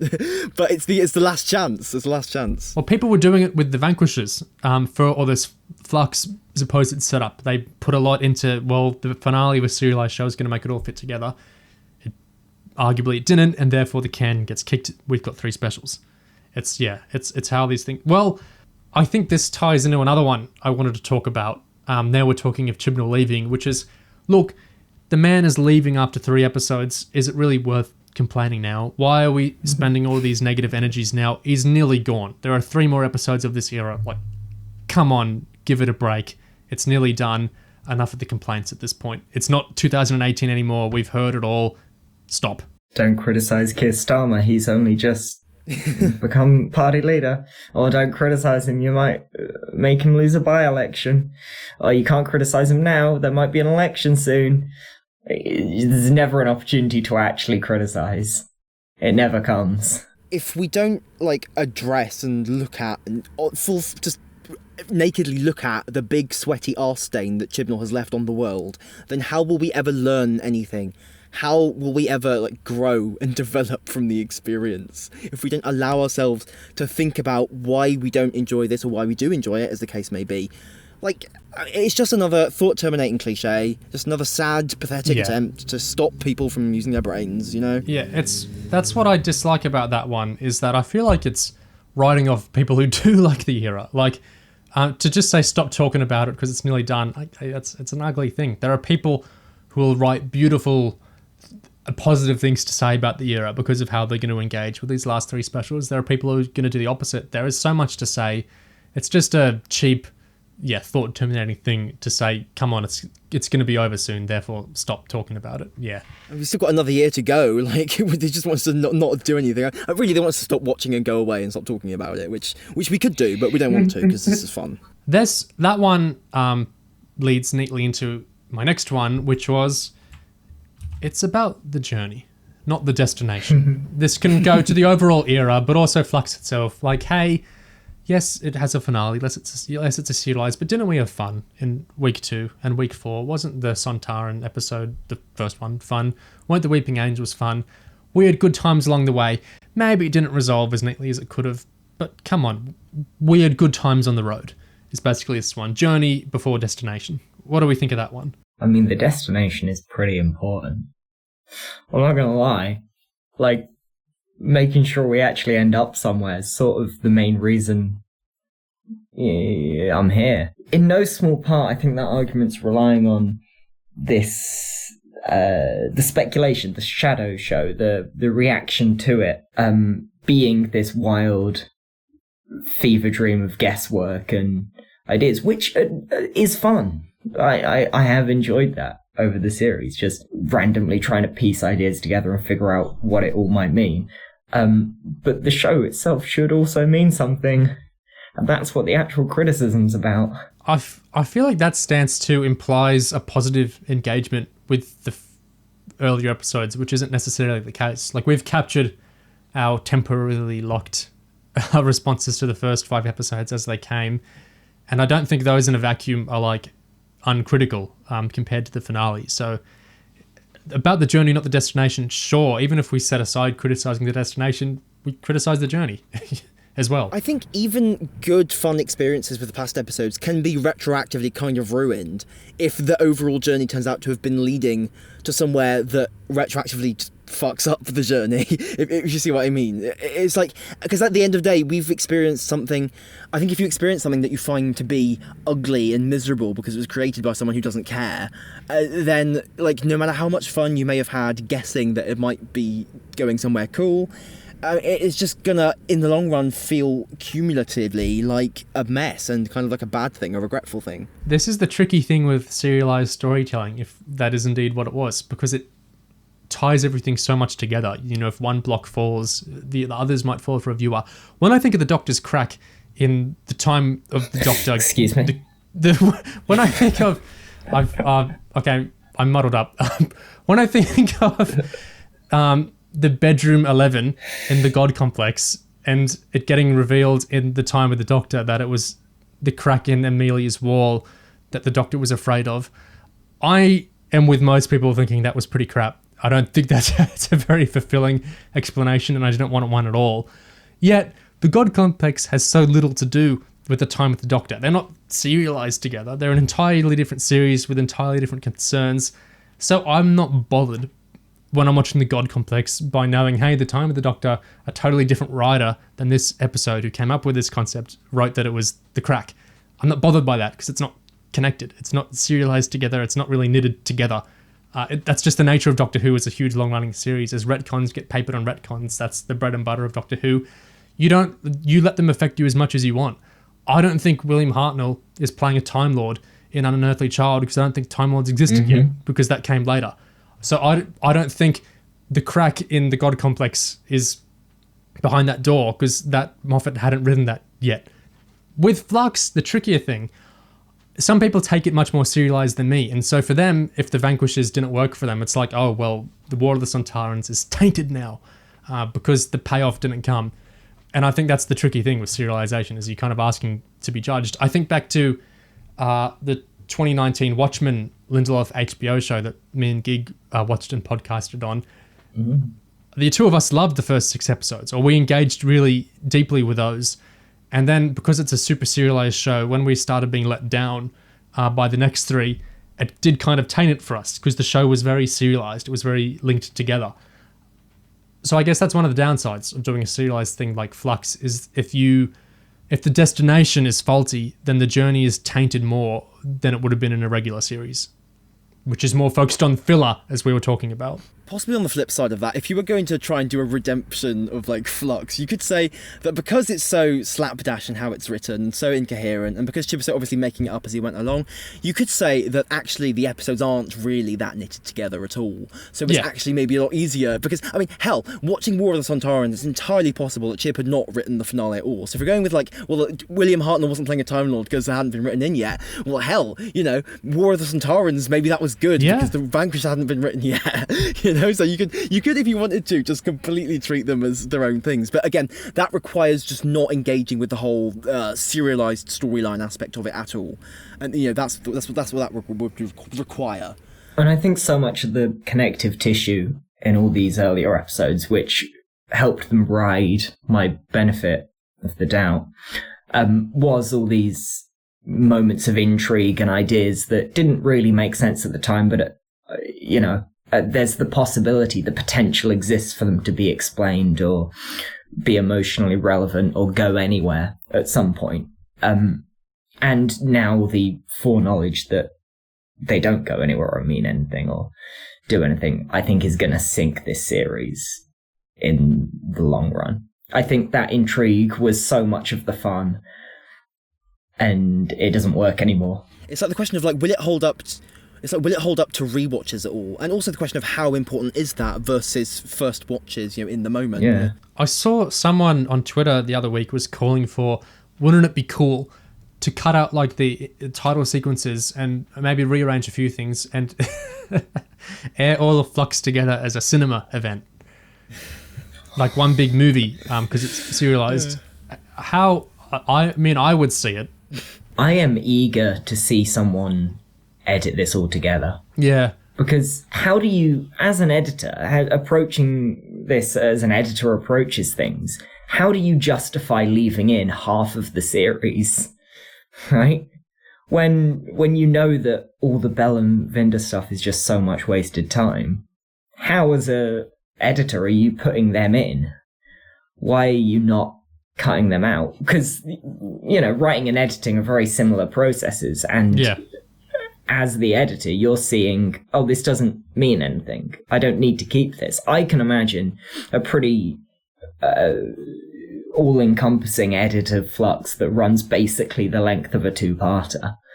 Because there's just so much stuff, so much plot that isn't related to the story or has no actual grounding in anything that matters. I would like to do my idea, which was basically start with the episode 3 or some variation on it, because I think the mystery of that episode plays better before Halloween Apocalypse kind of explained how the series was trying to go. I think that would be an interesting exercise to try and reshuffle, like even if you kept all the footage from the series, putting it in a different order, it could be, well, I would find it interesting. I don't know if others would, but yeah, I'm all for fan edits of Flux. I hope people go for it. Well, another line of defense for the episode and for the series that I think is interesting that Oliver raised with me is it's good to leave some things to the imagination. So it's kind of this idea that it not depicting certain things is good because that's fuel for the brain. It's fuel for the imagination. The we don't see off-screen stuff is exciting because it's in our heads. Can you explain it better than me? Yeah, no, I think you did a good job. But that also relates to the idea that the timeless children stuff is good because it creates potential, because it's a big empty whiteboard with one sentence in the middle. This idea that the show isn't anything more, that it doesn't need to be telling a story, it just needs to be slopping some ideas out and then you do the rest of the work yourself. The fact that people are definitely 100% right now mocking up fan art of Karvanista and Joe Martin going on adventures together. There doesn't need to be a relationship there in the story. There doesn't need to be any drama or meaning to that. It's the raw potential of it is enough for a lot of people. That's sort of how fandom works. It's in a lot of ways less about the actual content and more about the questions it raises to be answered later by some Big Finish audios. I saw one comment from someone who was a supporter of this episode and the series in general and kind of complaining about other people not liking it. They said, oh, well, I guess I just like more ambiguity in my drama than most people, it seems. and that's quite funny. But I think it's just kind of confusing the idea of deliberate, productive ambiguity that makes us ask specific, pertinent questions and makes us wonder about things in ways that evolve theme and ideas, and the ambiguity that just comes from not really bothering to tell a story at all, or just not really having anything to say. And so in one sense, nothing and everything are just two sides of the same coin. Yeah, it's nothing and everything at the same time. That's it. That's what I said after Spyfall Part 2 aired. When was that? 2020. I was like, oh, Series 11 was nothing. It was 10 episodes of absolutely nothing, and now we're doing everything. Goodness me, isn't that ridiculous? And he's found the perfect synthesis of the two. It's all the excess of everything and all the hollow rattling of nothing. Yeah, this is what is so interesting about Flux, is it's totally maximalist Who. It's Chibnall putting everything in. It's putting as much as he can in. It's putting all this exposition in, and yet we understand so little. There's so much telling instead of showing, but it's still not really telling much at all because there's such a emptiness at the heart of it, or just a confusion at the heart of it. like so much of the exposition we get about the technology, it's so many words and it's so much explanation, but what are we really understanding? And then the actual storytelling is so inert. It's just like this bizarre, ironic maximalism of like so much stuff is getting put in, but to what end?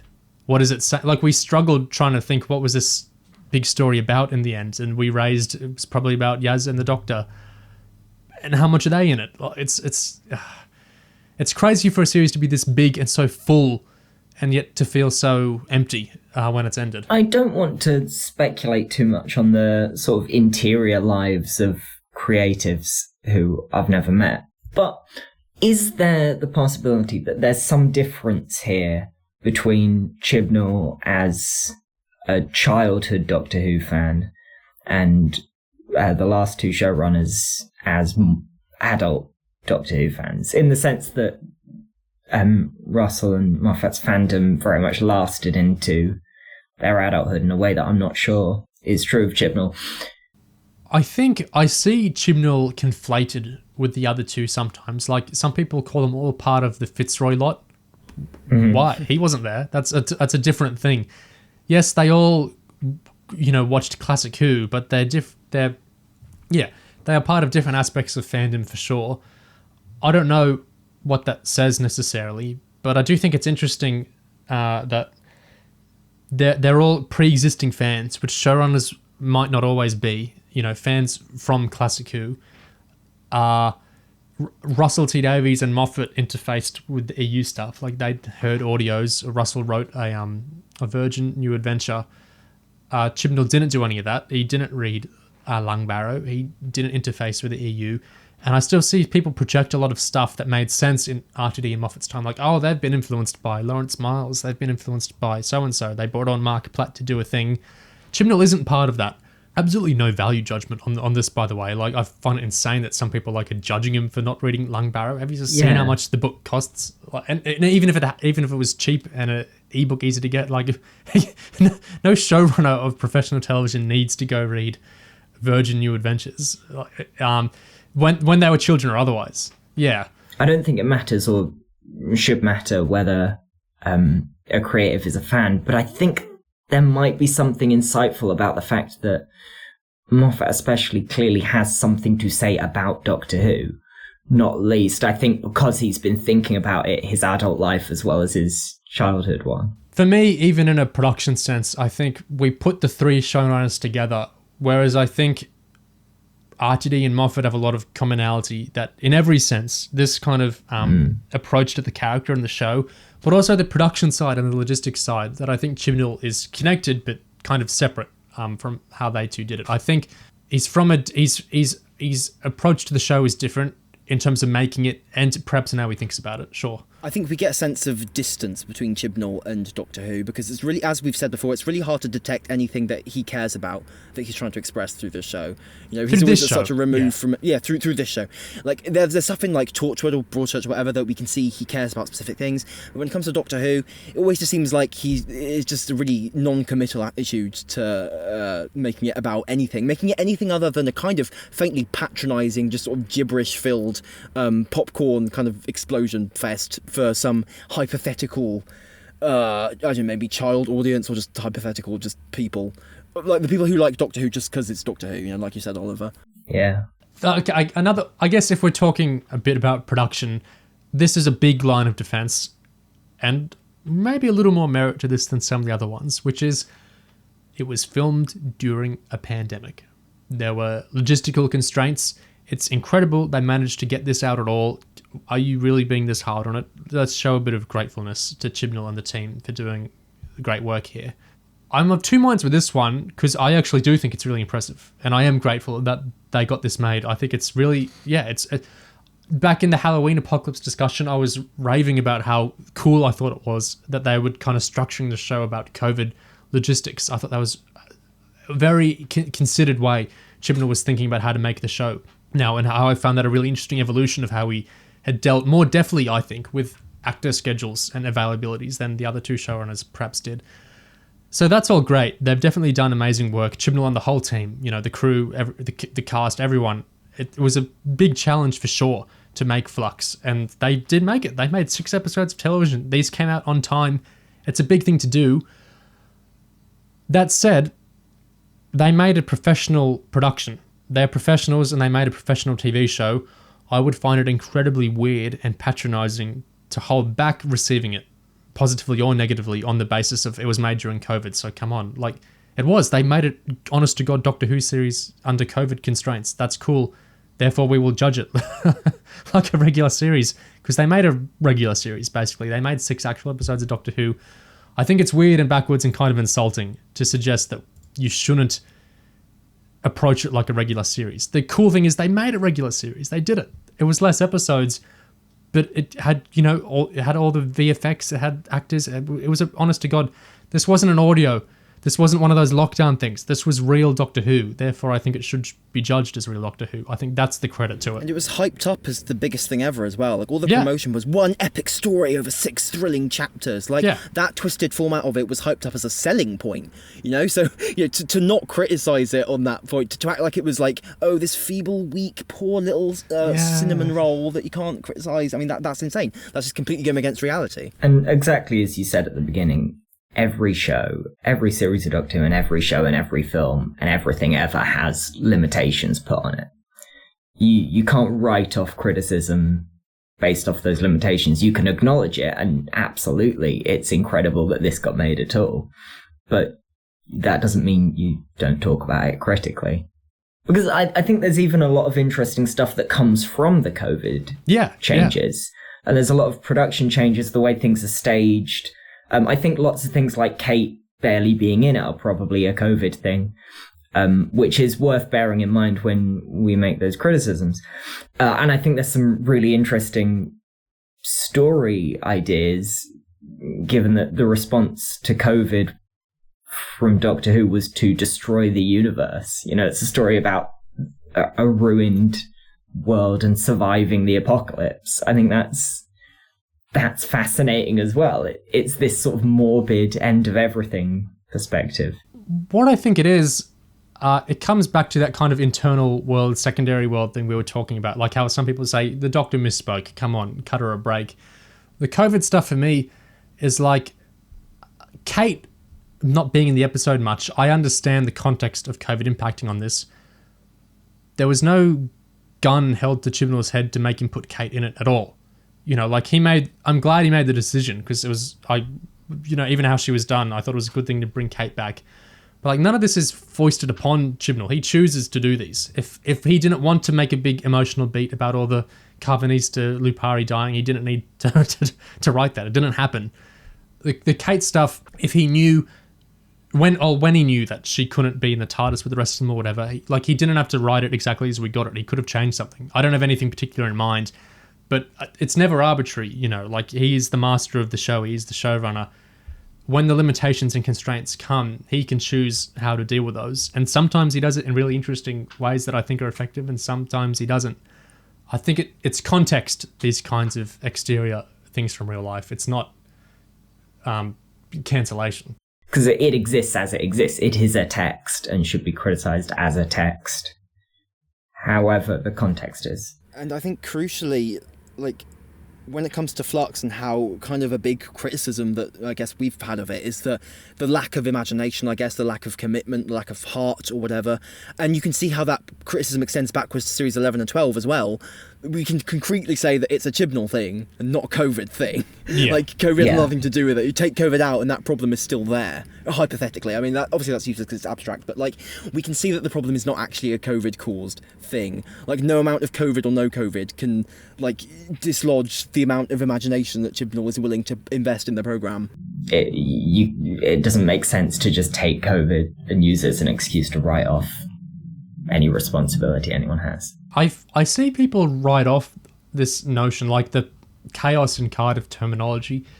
Some people jumped on board with that, saying Chibnall is about to be fired or whatever. It strikes me as, those people who every year are always saying Kathleen Kennedy's getting fired from Star Wars and then she gets rehired every single time.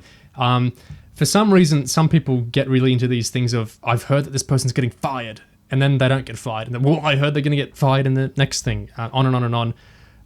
Very real Series 12 issues somehow got conflated with this. And so now a lot of people hear Chaos in Cardiff and they think, that was that bullshit that the idea that he was about to get fired or move on or whatever, and then blah, blah, blah, this was going to happen. That totally wasn't going to happen.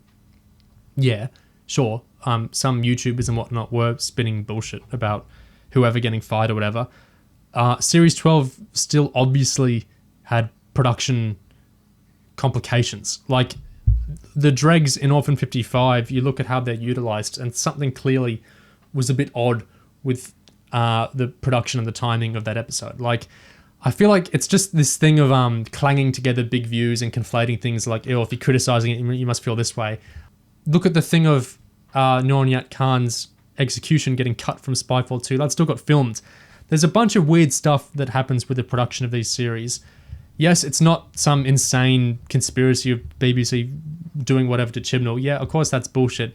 You don't throw all the eggs out with the basket and like say there's nothing weird with this production at all. There is. RTD just got rehired. There is something weird with this era's production. I mean, on that, I am very excited for the Pirates episode. I don't know how much Tone was talking to me about it last year. Yeah. I'm excited to see that ship crash entirely. But I feel like that BBC America Instagram thing of what would you rather be destroyed, the whole nations of Russia and China or the Sontarans? That's our little preview into the discourse next year for that second special, I think. On the note of COVID productions, though, this is just a very little defense, but it is one I saw a weird amount, so I want to bring it up. Doctor Who Flux was getting higher ratings than the streaming Disney Plus show Hawkeye from Marvel Cinematic Universe. Therefore, Flux is really doing something right. This non-streaming on actual television show getting higher ratings than a Disney Plus streaming show means a great deal, guys. Doctor Who is excelling in the genre space way above even Marvel. Clearly, all you naysayers are being a bit over the top when it's excelling beyond Kevin Feige's wildest dreams. I don't know if you guys saw this. I saw it. I thought it was very strange. Mm-hmm. I mean, they always come up with weird things when it comes to the ratings discussions. Like, I've just started to tune it out by this point, but I think I may have seen that Hawkeye thing. I hate to talk ratings, but I just feel like Hawkeye is a streaming show. It's on Disney Plus. Doctor Who is a BBC show on the BBC. And Doctor Who's got, a built-in audience generationally. It's a whole culture that goes back 50 years around watching it with your family. But I think that Hawkeye argument misses the main point, which is, oh my god, I don't care about ratings. I so don't care. I don't care so much. It's a non-discussion, isn't it? It's like we talk all the time about wanting to talk about the dialogue and the visuals and everything. The ratings is just throwing the entire show out and just talking about these numbers and like vaguely doing this pseudoscience economic type divining of what the numbers mean. I hate it. It's I love talking about Doctor Who. This isn't talking about Doctor Who. It's talking about numbers and trying to project your own meanings of what the episode meant with the general audience. I don't always care how the episode connected with the general audience. Or I'm talking about how the episode connected with me or connected with other people that I've seen or what's in the episode itself. I hate the rating stuff. But yeah, and also, I mean, whatever we say about Jodie Whittaker, she's not Jeremy Renner, so... Yeah. I think I only have one defense left. Yeah, I do. It's a classic. It's one we love, which was it's similar to past episode, past series, past showrunner, past classic show structure. Yeah, it's similar to another thing. Therefore, it's good. Therefore, it's bad. Therefore, you're being hypocritical by judging it differently. The knocking 4 times is like a big loud example of this one. Like some people say, whoa, if you have an issue with the Doctor potentially getting this thing of you're going to die soon, Russell T Davies did it. A lot of you seem to like it then.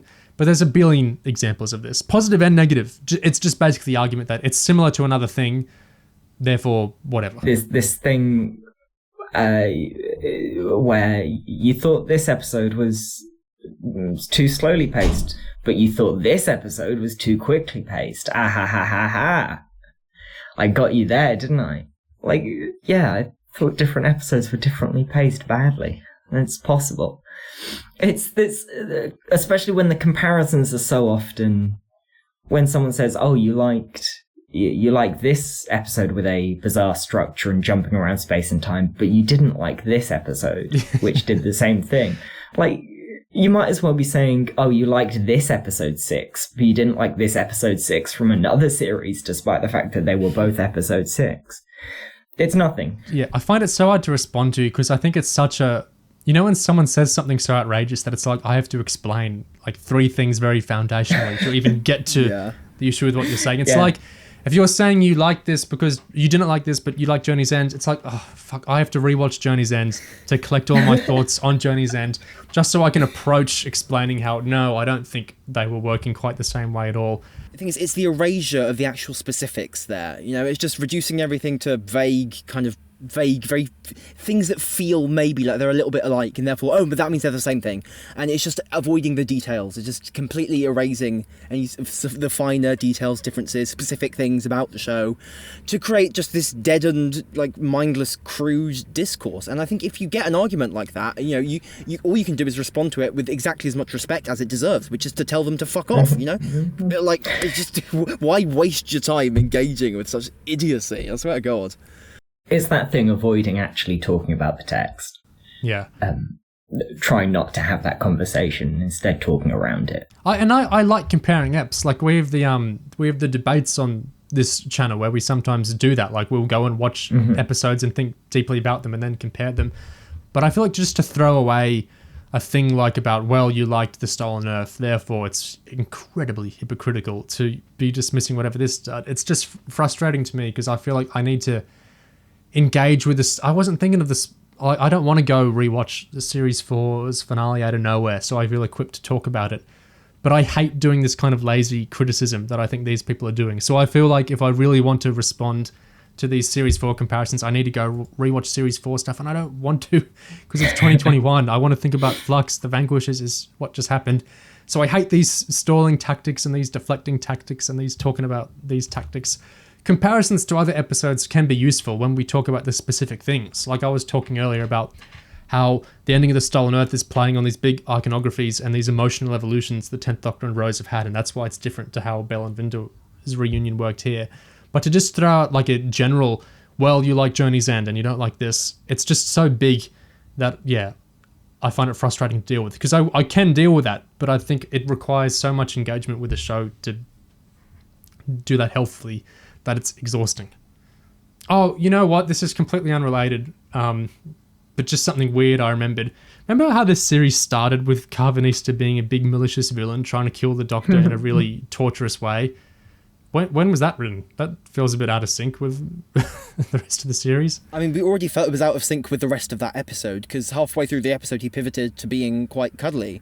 You know, and now he just stays cuddly for the rest of the show. Except for that moment when Chib decides that he's now the last of his species and he's going to kill all Centaurans and be really angry and then he pivots again. Now he's off being cuddly with Vinder and Bel and having an awkward cuddle with them. So they all get paired off at the end in this classic side characters are going to have their own adventures now thing, which you get quite a lot in Doctor. But is the implication, given that he gets name-checked as a companion, and given the way that setup works and how much work goes into saying Vinder and Bel are good people, is the implication that this is another companion elevated to the level of Doctor thing? Is the idea that Karvanista is now flying off the universe with these 2 companions on his spaceship, is that meant to be one of them? Is this harkening back to Clara and Bill?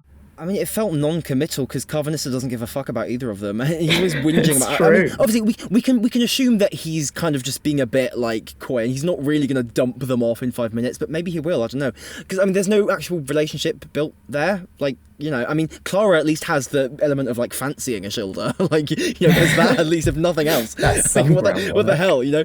Like, we don't get the impression that Karvanista's interested in being a Doctor-like figure for anyone. Like, so where would it come from? Yeah, another stray thing I want to talk about. I don't think we've talked about Di enough, so I want to. Oh yeah. By this I mean Dan's friend. Yeah. So there's two things about her I want to bring up. The first one is when she's inside Passenger with Vinder, and he's like, "Where is everyone?" And she's like, "Everyone else is gone or whatever. I'm not because they underestimated me." I had a reading on this. Looked around online. I didn't see many people with the same reading, so I'm second guessing myself now. I want to see what you guys thought.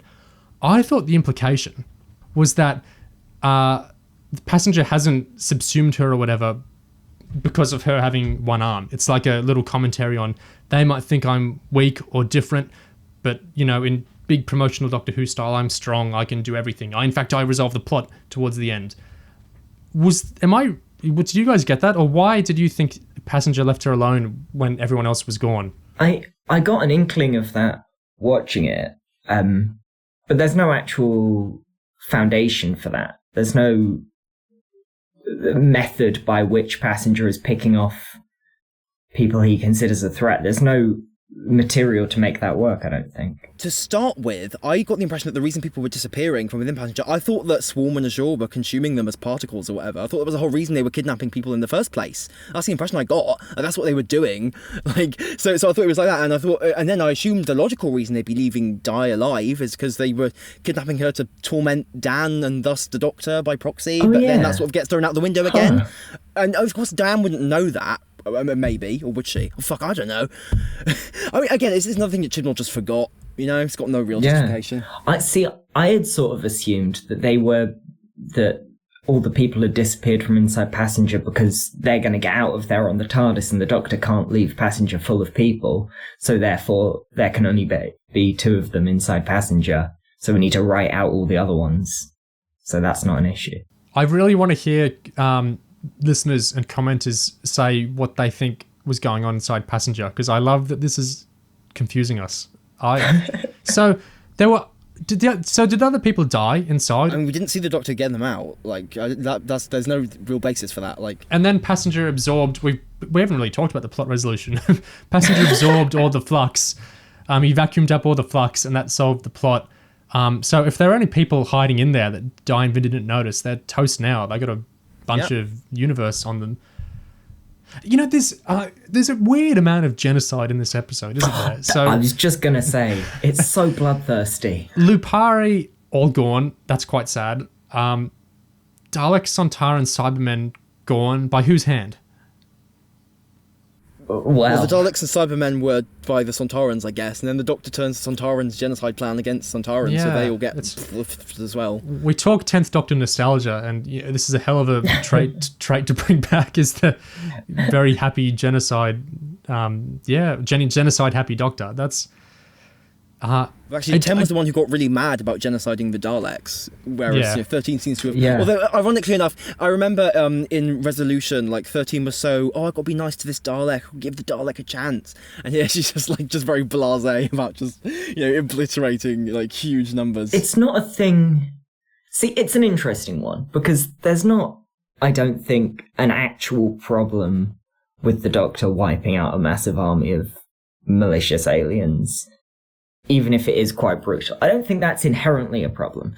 But this obviously clashes with her characterization. She is episodes earlier scorning people for being mean and killing lots of aliens. So, there's no clear characterization. But also the specific aesthetics of the whole thing is very odd. The trapping them inside a big cage, the building a wall around them and leaving them to get consumed by the end of the universe is particularly brutal. It's cruel. It made me think of the Family of Blood stuff. While I was watching the episode, I was thinking about human nature and that sense of locking the bad guys in somewhere to be destroyed in a totally inhumane way. Again, the actual content of killing them all isn't necessarily bad, but it's the fact that it's not treated as that. It's just treated as, a plot resolution without being given the emotional weight that you would expect. For me, it just speaks to the skewed, abstracted sense of stakes in the whole thing. Like, we got 4 genocides in an episode, and it doesn't really feel like it.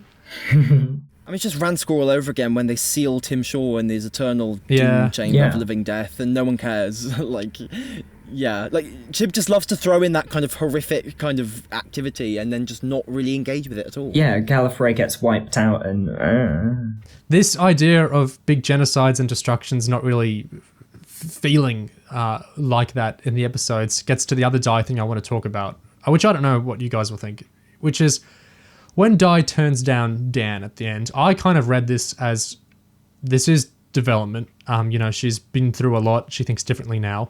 I see some people are reading this as just purely she's upset she got stood up and that's why she doesn't want to date Dan.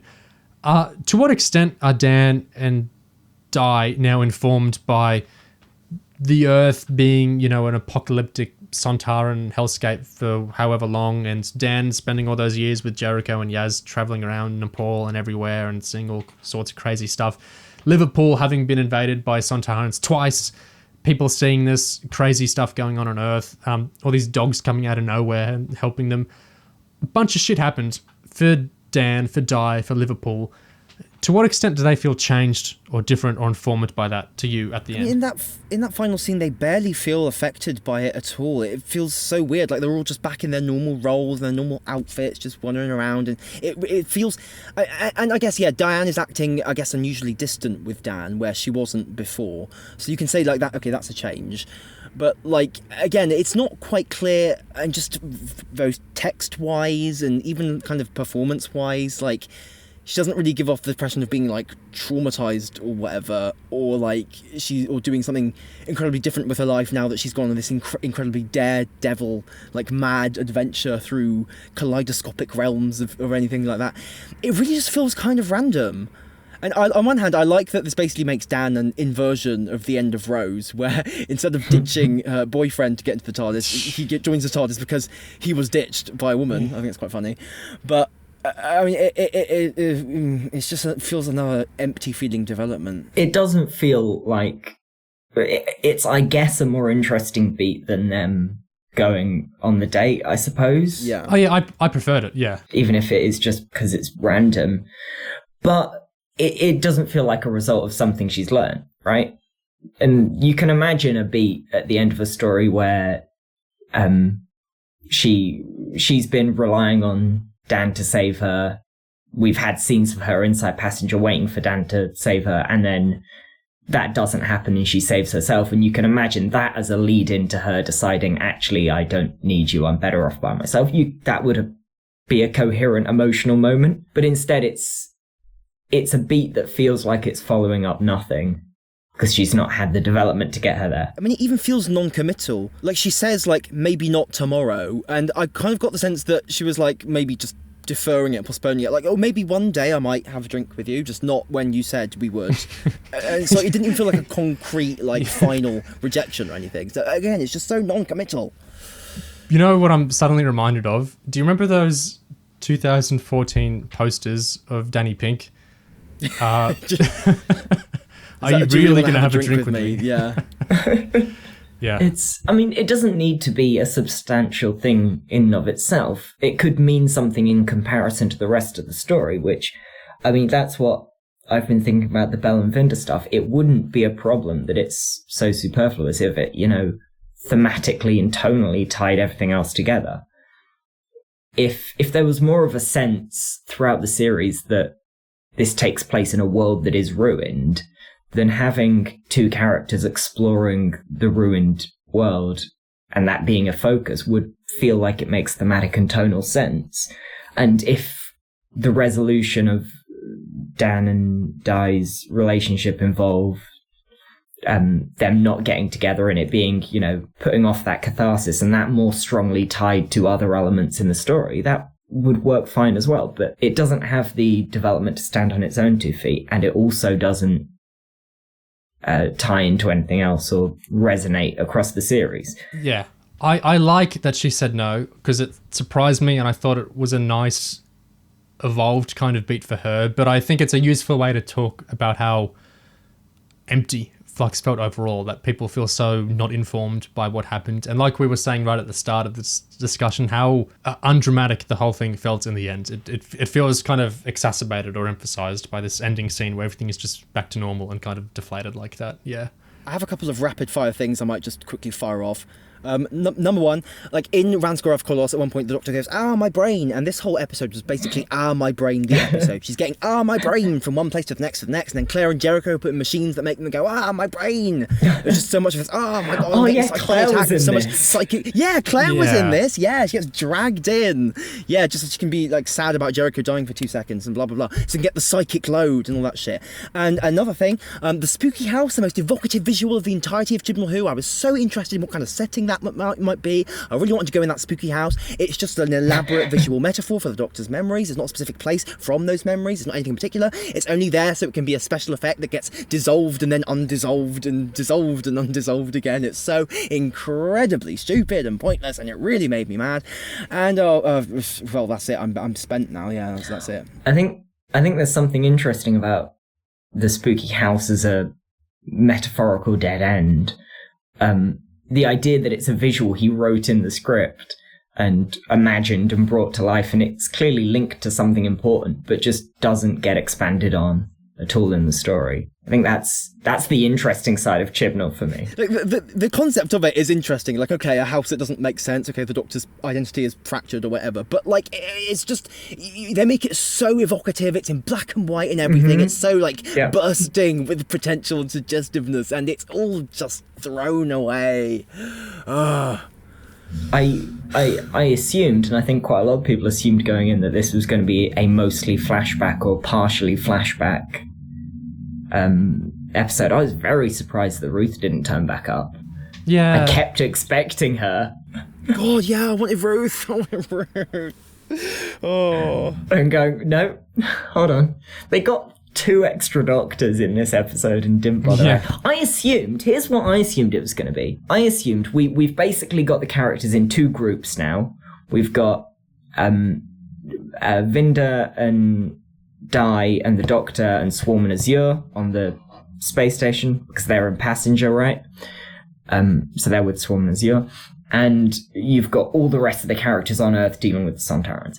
I assumed this was going to be an episode where the Doctor flashes back when the watch gets opened to Ruth Doctor memories as the Ruth Doctor turns up to help in the Sontaran invasion. So it all becomes one story by the Doctor flashing back to what's happening concurrently in the B-plot. And that already sounds too complicated for Chibnall to actually write. Okay. And instead she just doesn't turn up. She's just not part of it. It's just, there was none of that. None of, the memories are nothing. They are just a weird MacGuffin, a thing, an item that the Doctor can emote over. Really bizarre. A little thought, I don't like always doing these tiny little mechanical issues with episodes, but this one I felt was big enough to be weird. So the Flux eats matter. We get a whole thing about this. It's stopped by matter. It's been eating like the whole universe, the whole series, right? So why do... Yep. And then we bring up the idea of feeding it these armies, and then I guess that doesn't work so much because then we have to feed it to Passenger. I'm confused again by the stakes of this because it's inconsistent enough, and enough of the episode's actual drama hinges on it that I felt a bit lost there. Yeah, 1 passenger. All right, that's... we just put 1 passenger in the way. That'll do it. Great. And all the matter and antimatter shit, I mean, it's just gibberish, isn't it? Like, if it holds together emotionally, that kind of stuff doesn't strictly need to make sense. It would be nice if it did, but if there was an emotional backbone, who really cares? You know, there's lots of fudge logic, and I think there's something potentially interesting, not good, but interesting, in the idea of the Flux as a logic-defying, chaotic element. You know, this Doctor's all about order and rule-following, and so having this thing that streaks across the universe and sometimes destroys planets and sometimes wrecks them and doesn't really have a set of rules, it's just pure destruction and entropy and the breaking of rules, that's sort of an interesting thing to put this Doctor up against, in the same way that Swarm and Azure being total blank slate nihilists who don't understand the concept of life mattering is sort of interesting against this Doctor. But you need to do something with it. You need to go somewhere with that idea.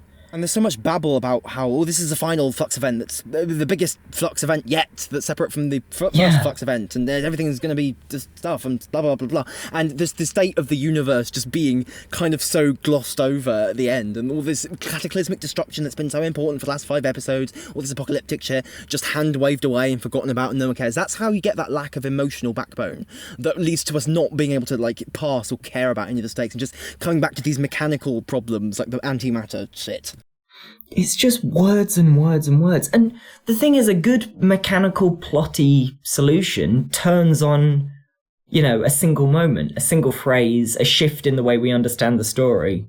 I've been thinking recently about how the basic mode of Doctor Who is every story, every few weeks, we are introduced to a new story universe, and we have to figure out the rules of this new story universe afresh. And then in figuring out the rules of the story universe, we figure out how to win. You know, that's sort of how the Doctor Who episode works.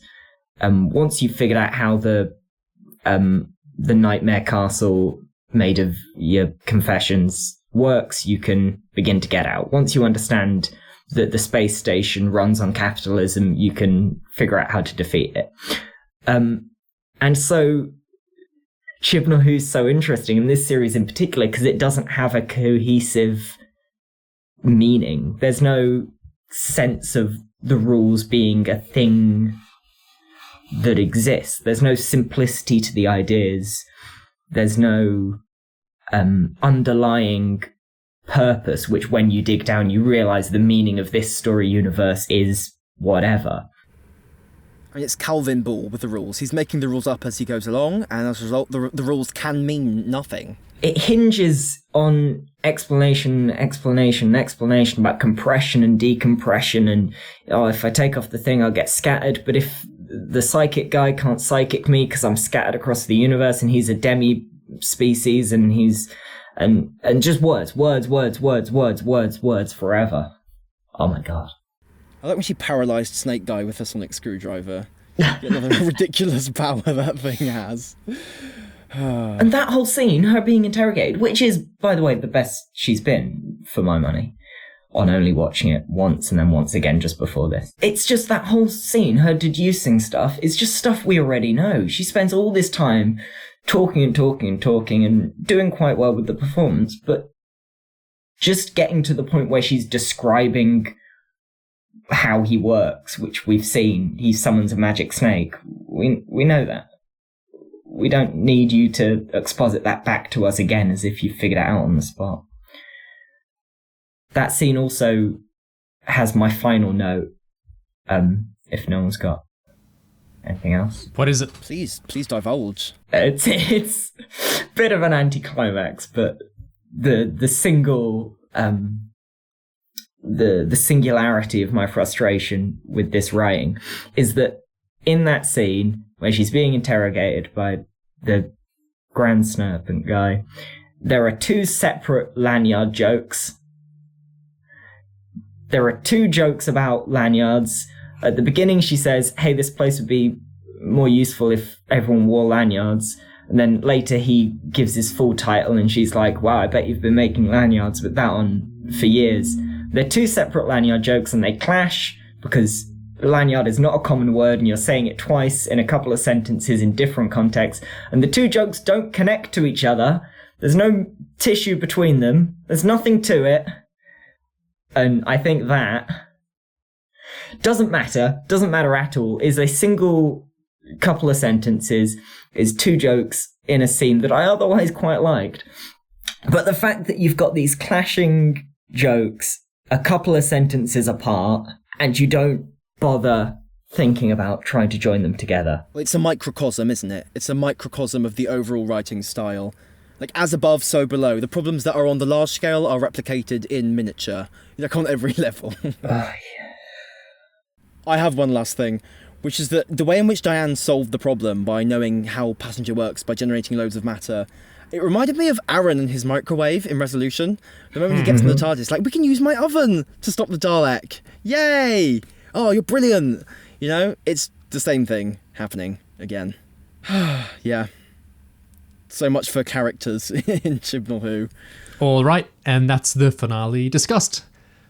Please absolutely comment away with your thoughts on the finale, The Vanquishers, and or the Flux series overall. We love to read those. We love to hear what you thought of the finale, the series, our thoughts on the finale and the series, anything and everything. Go ahead and share.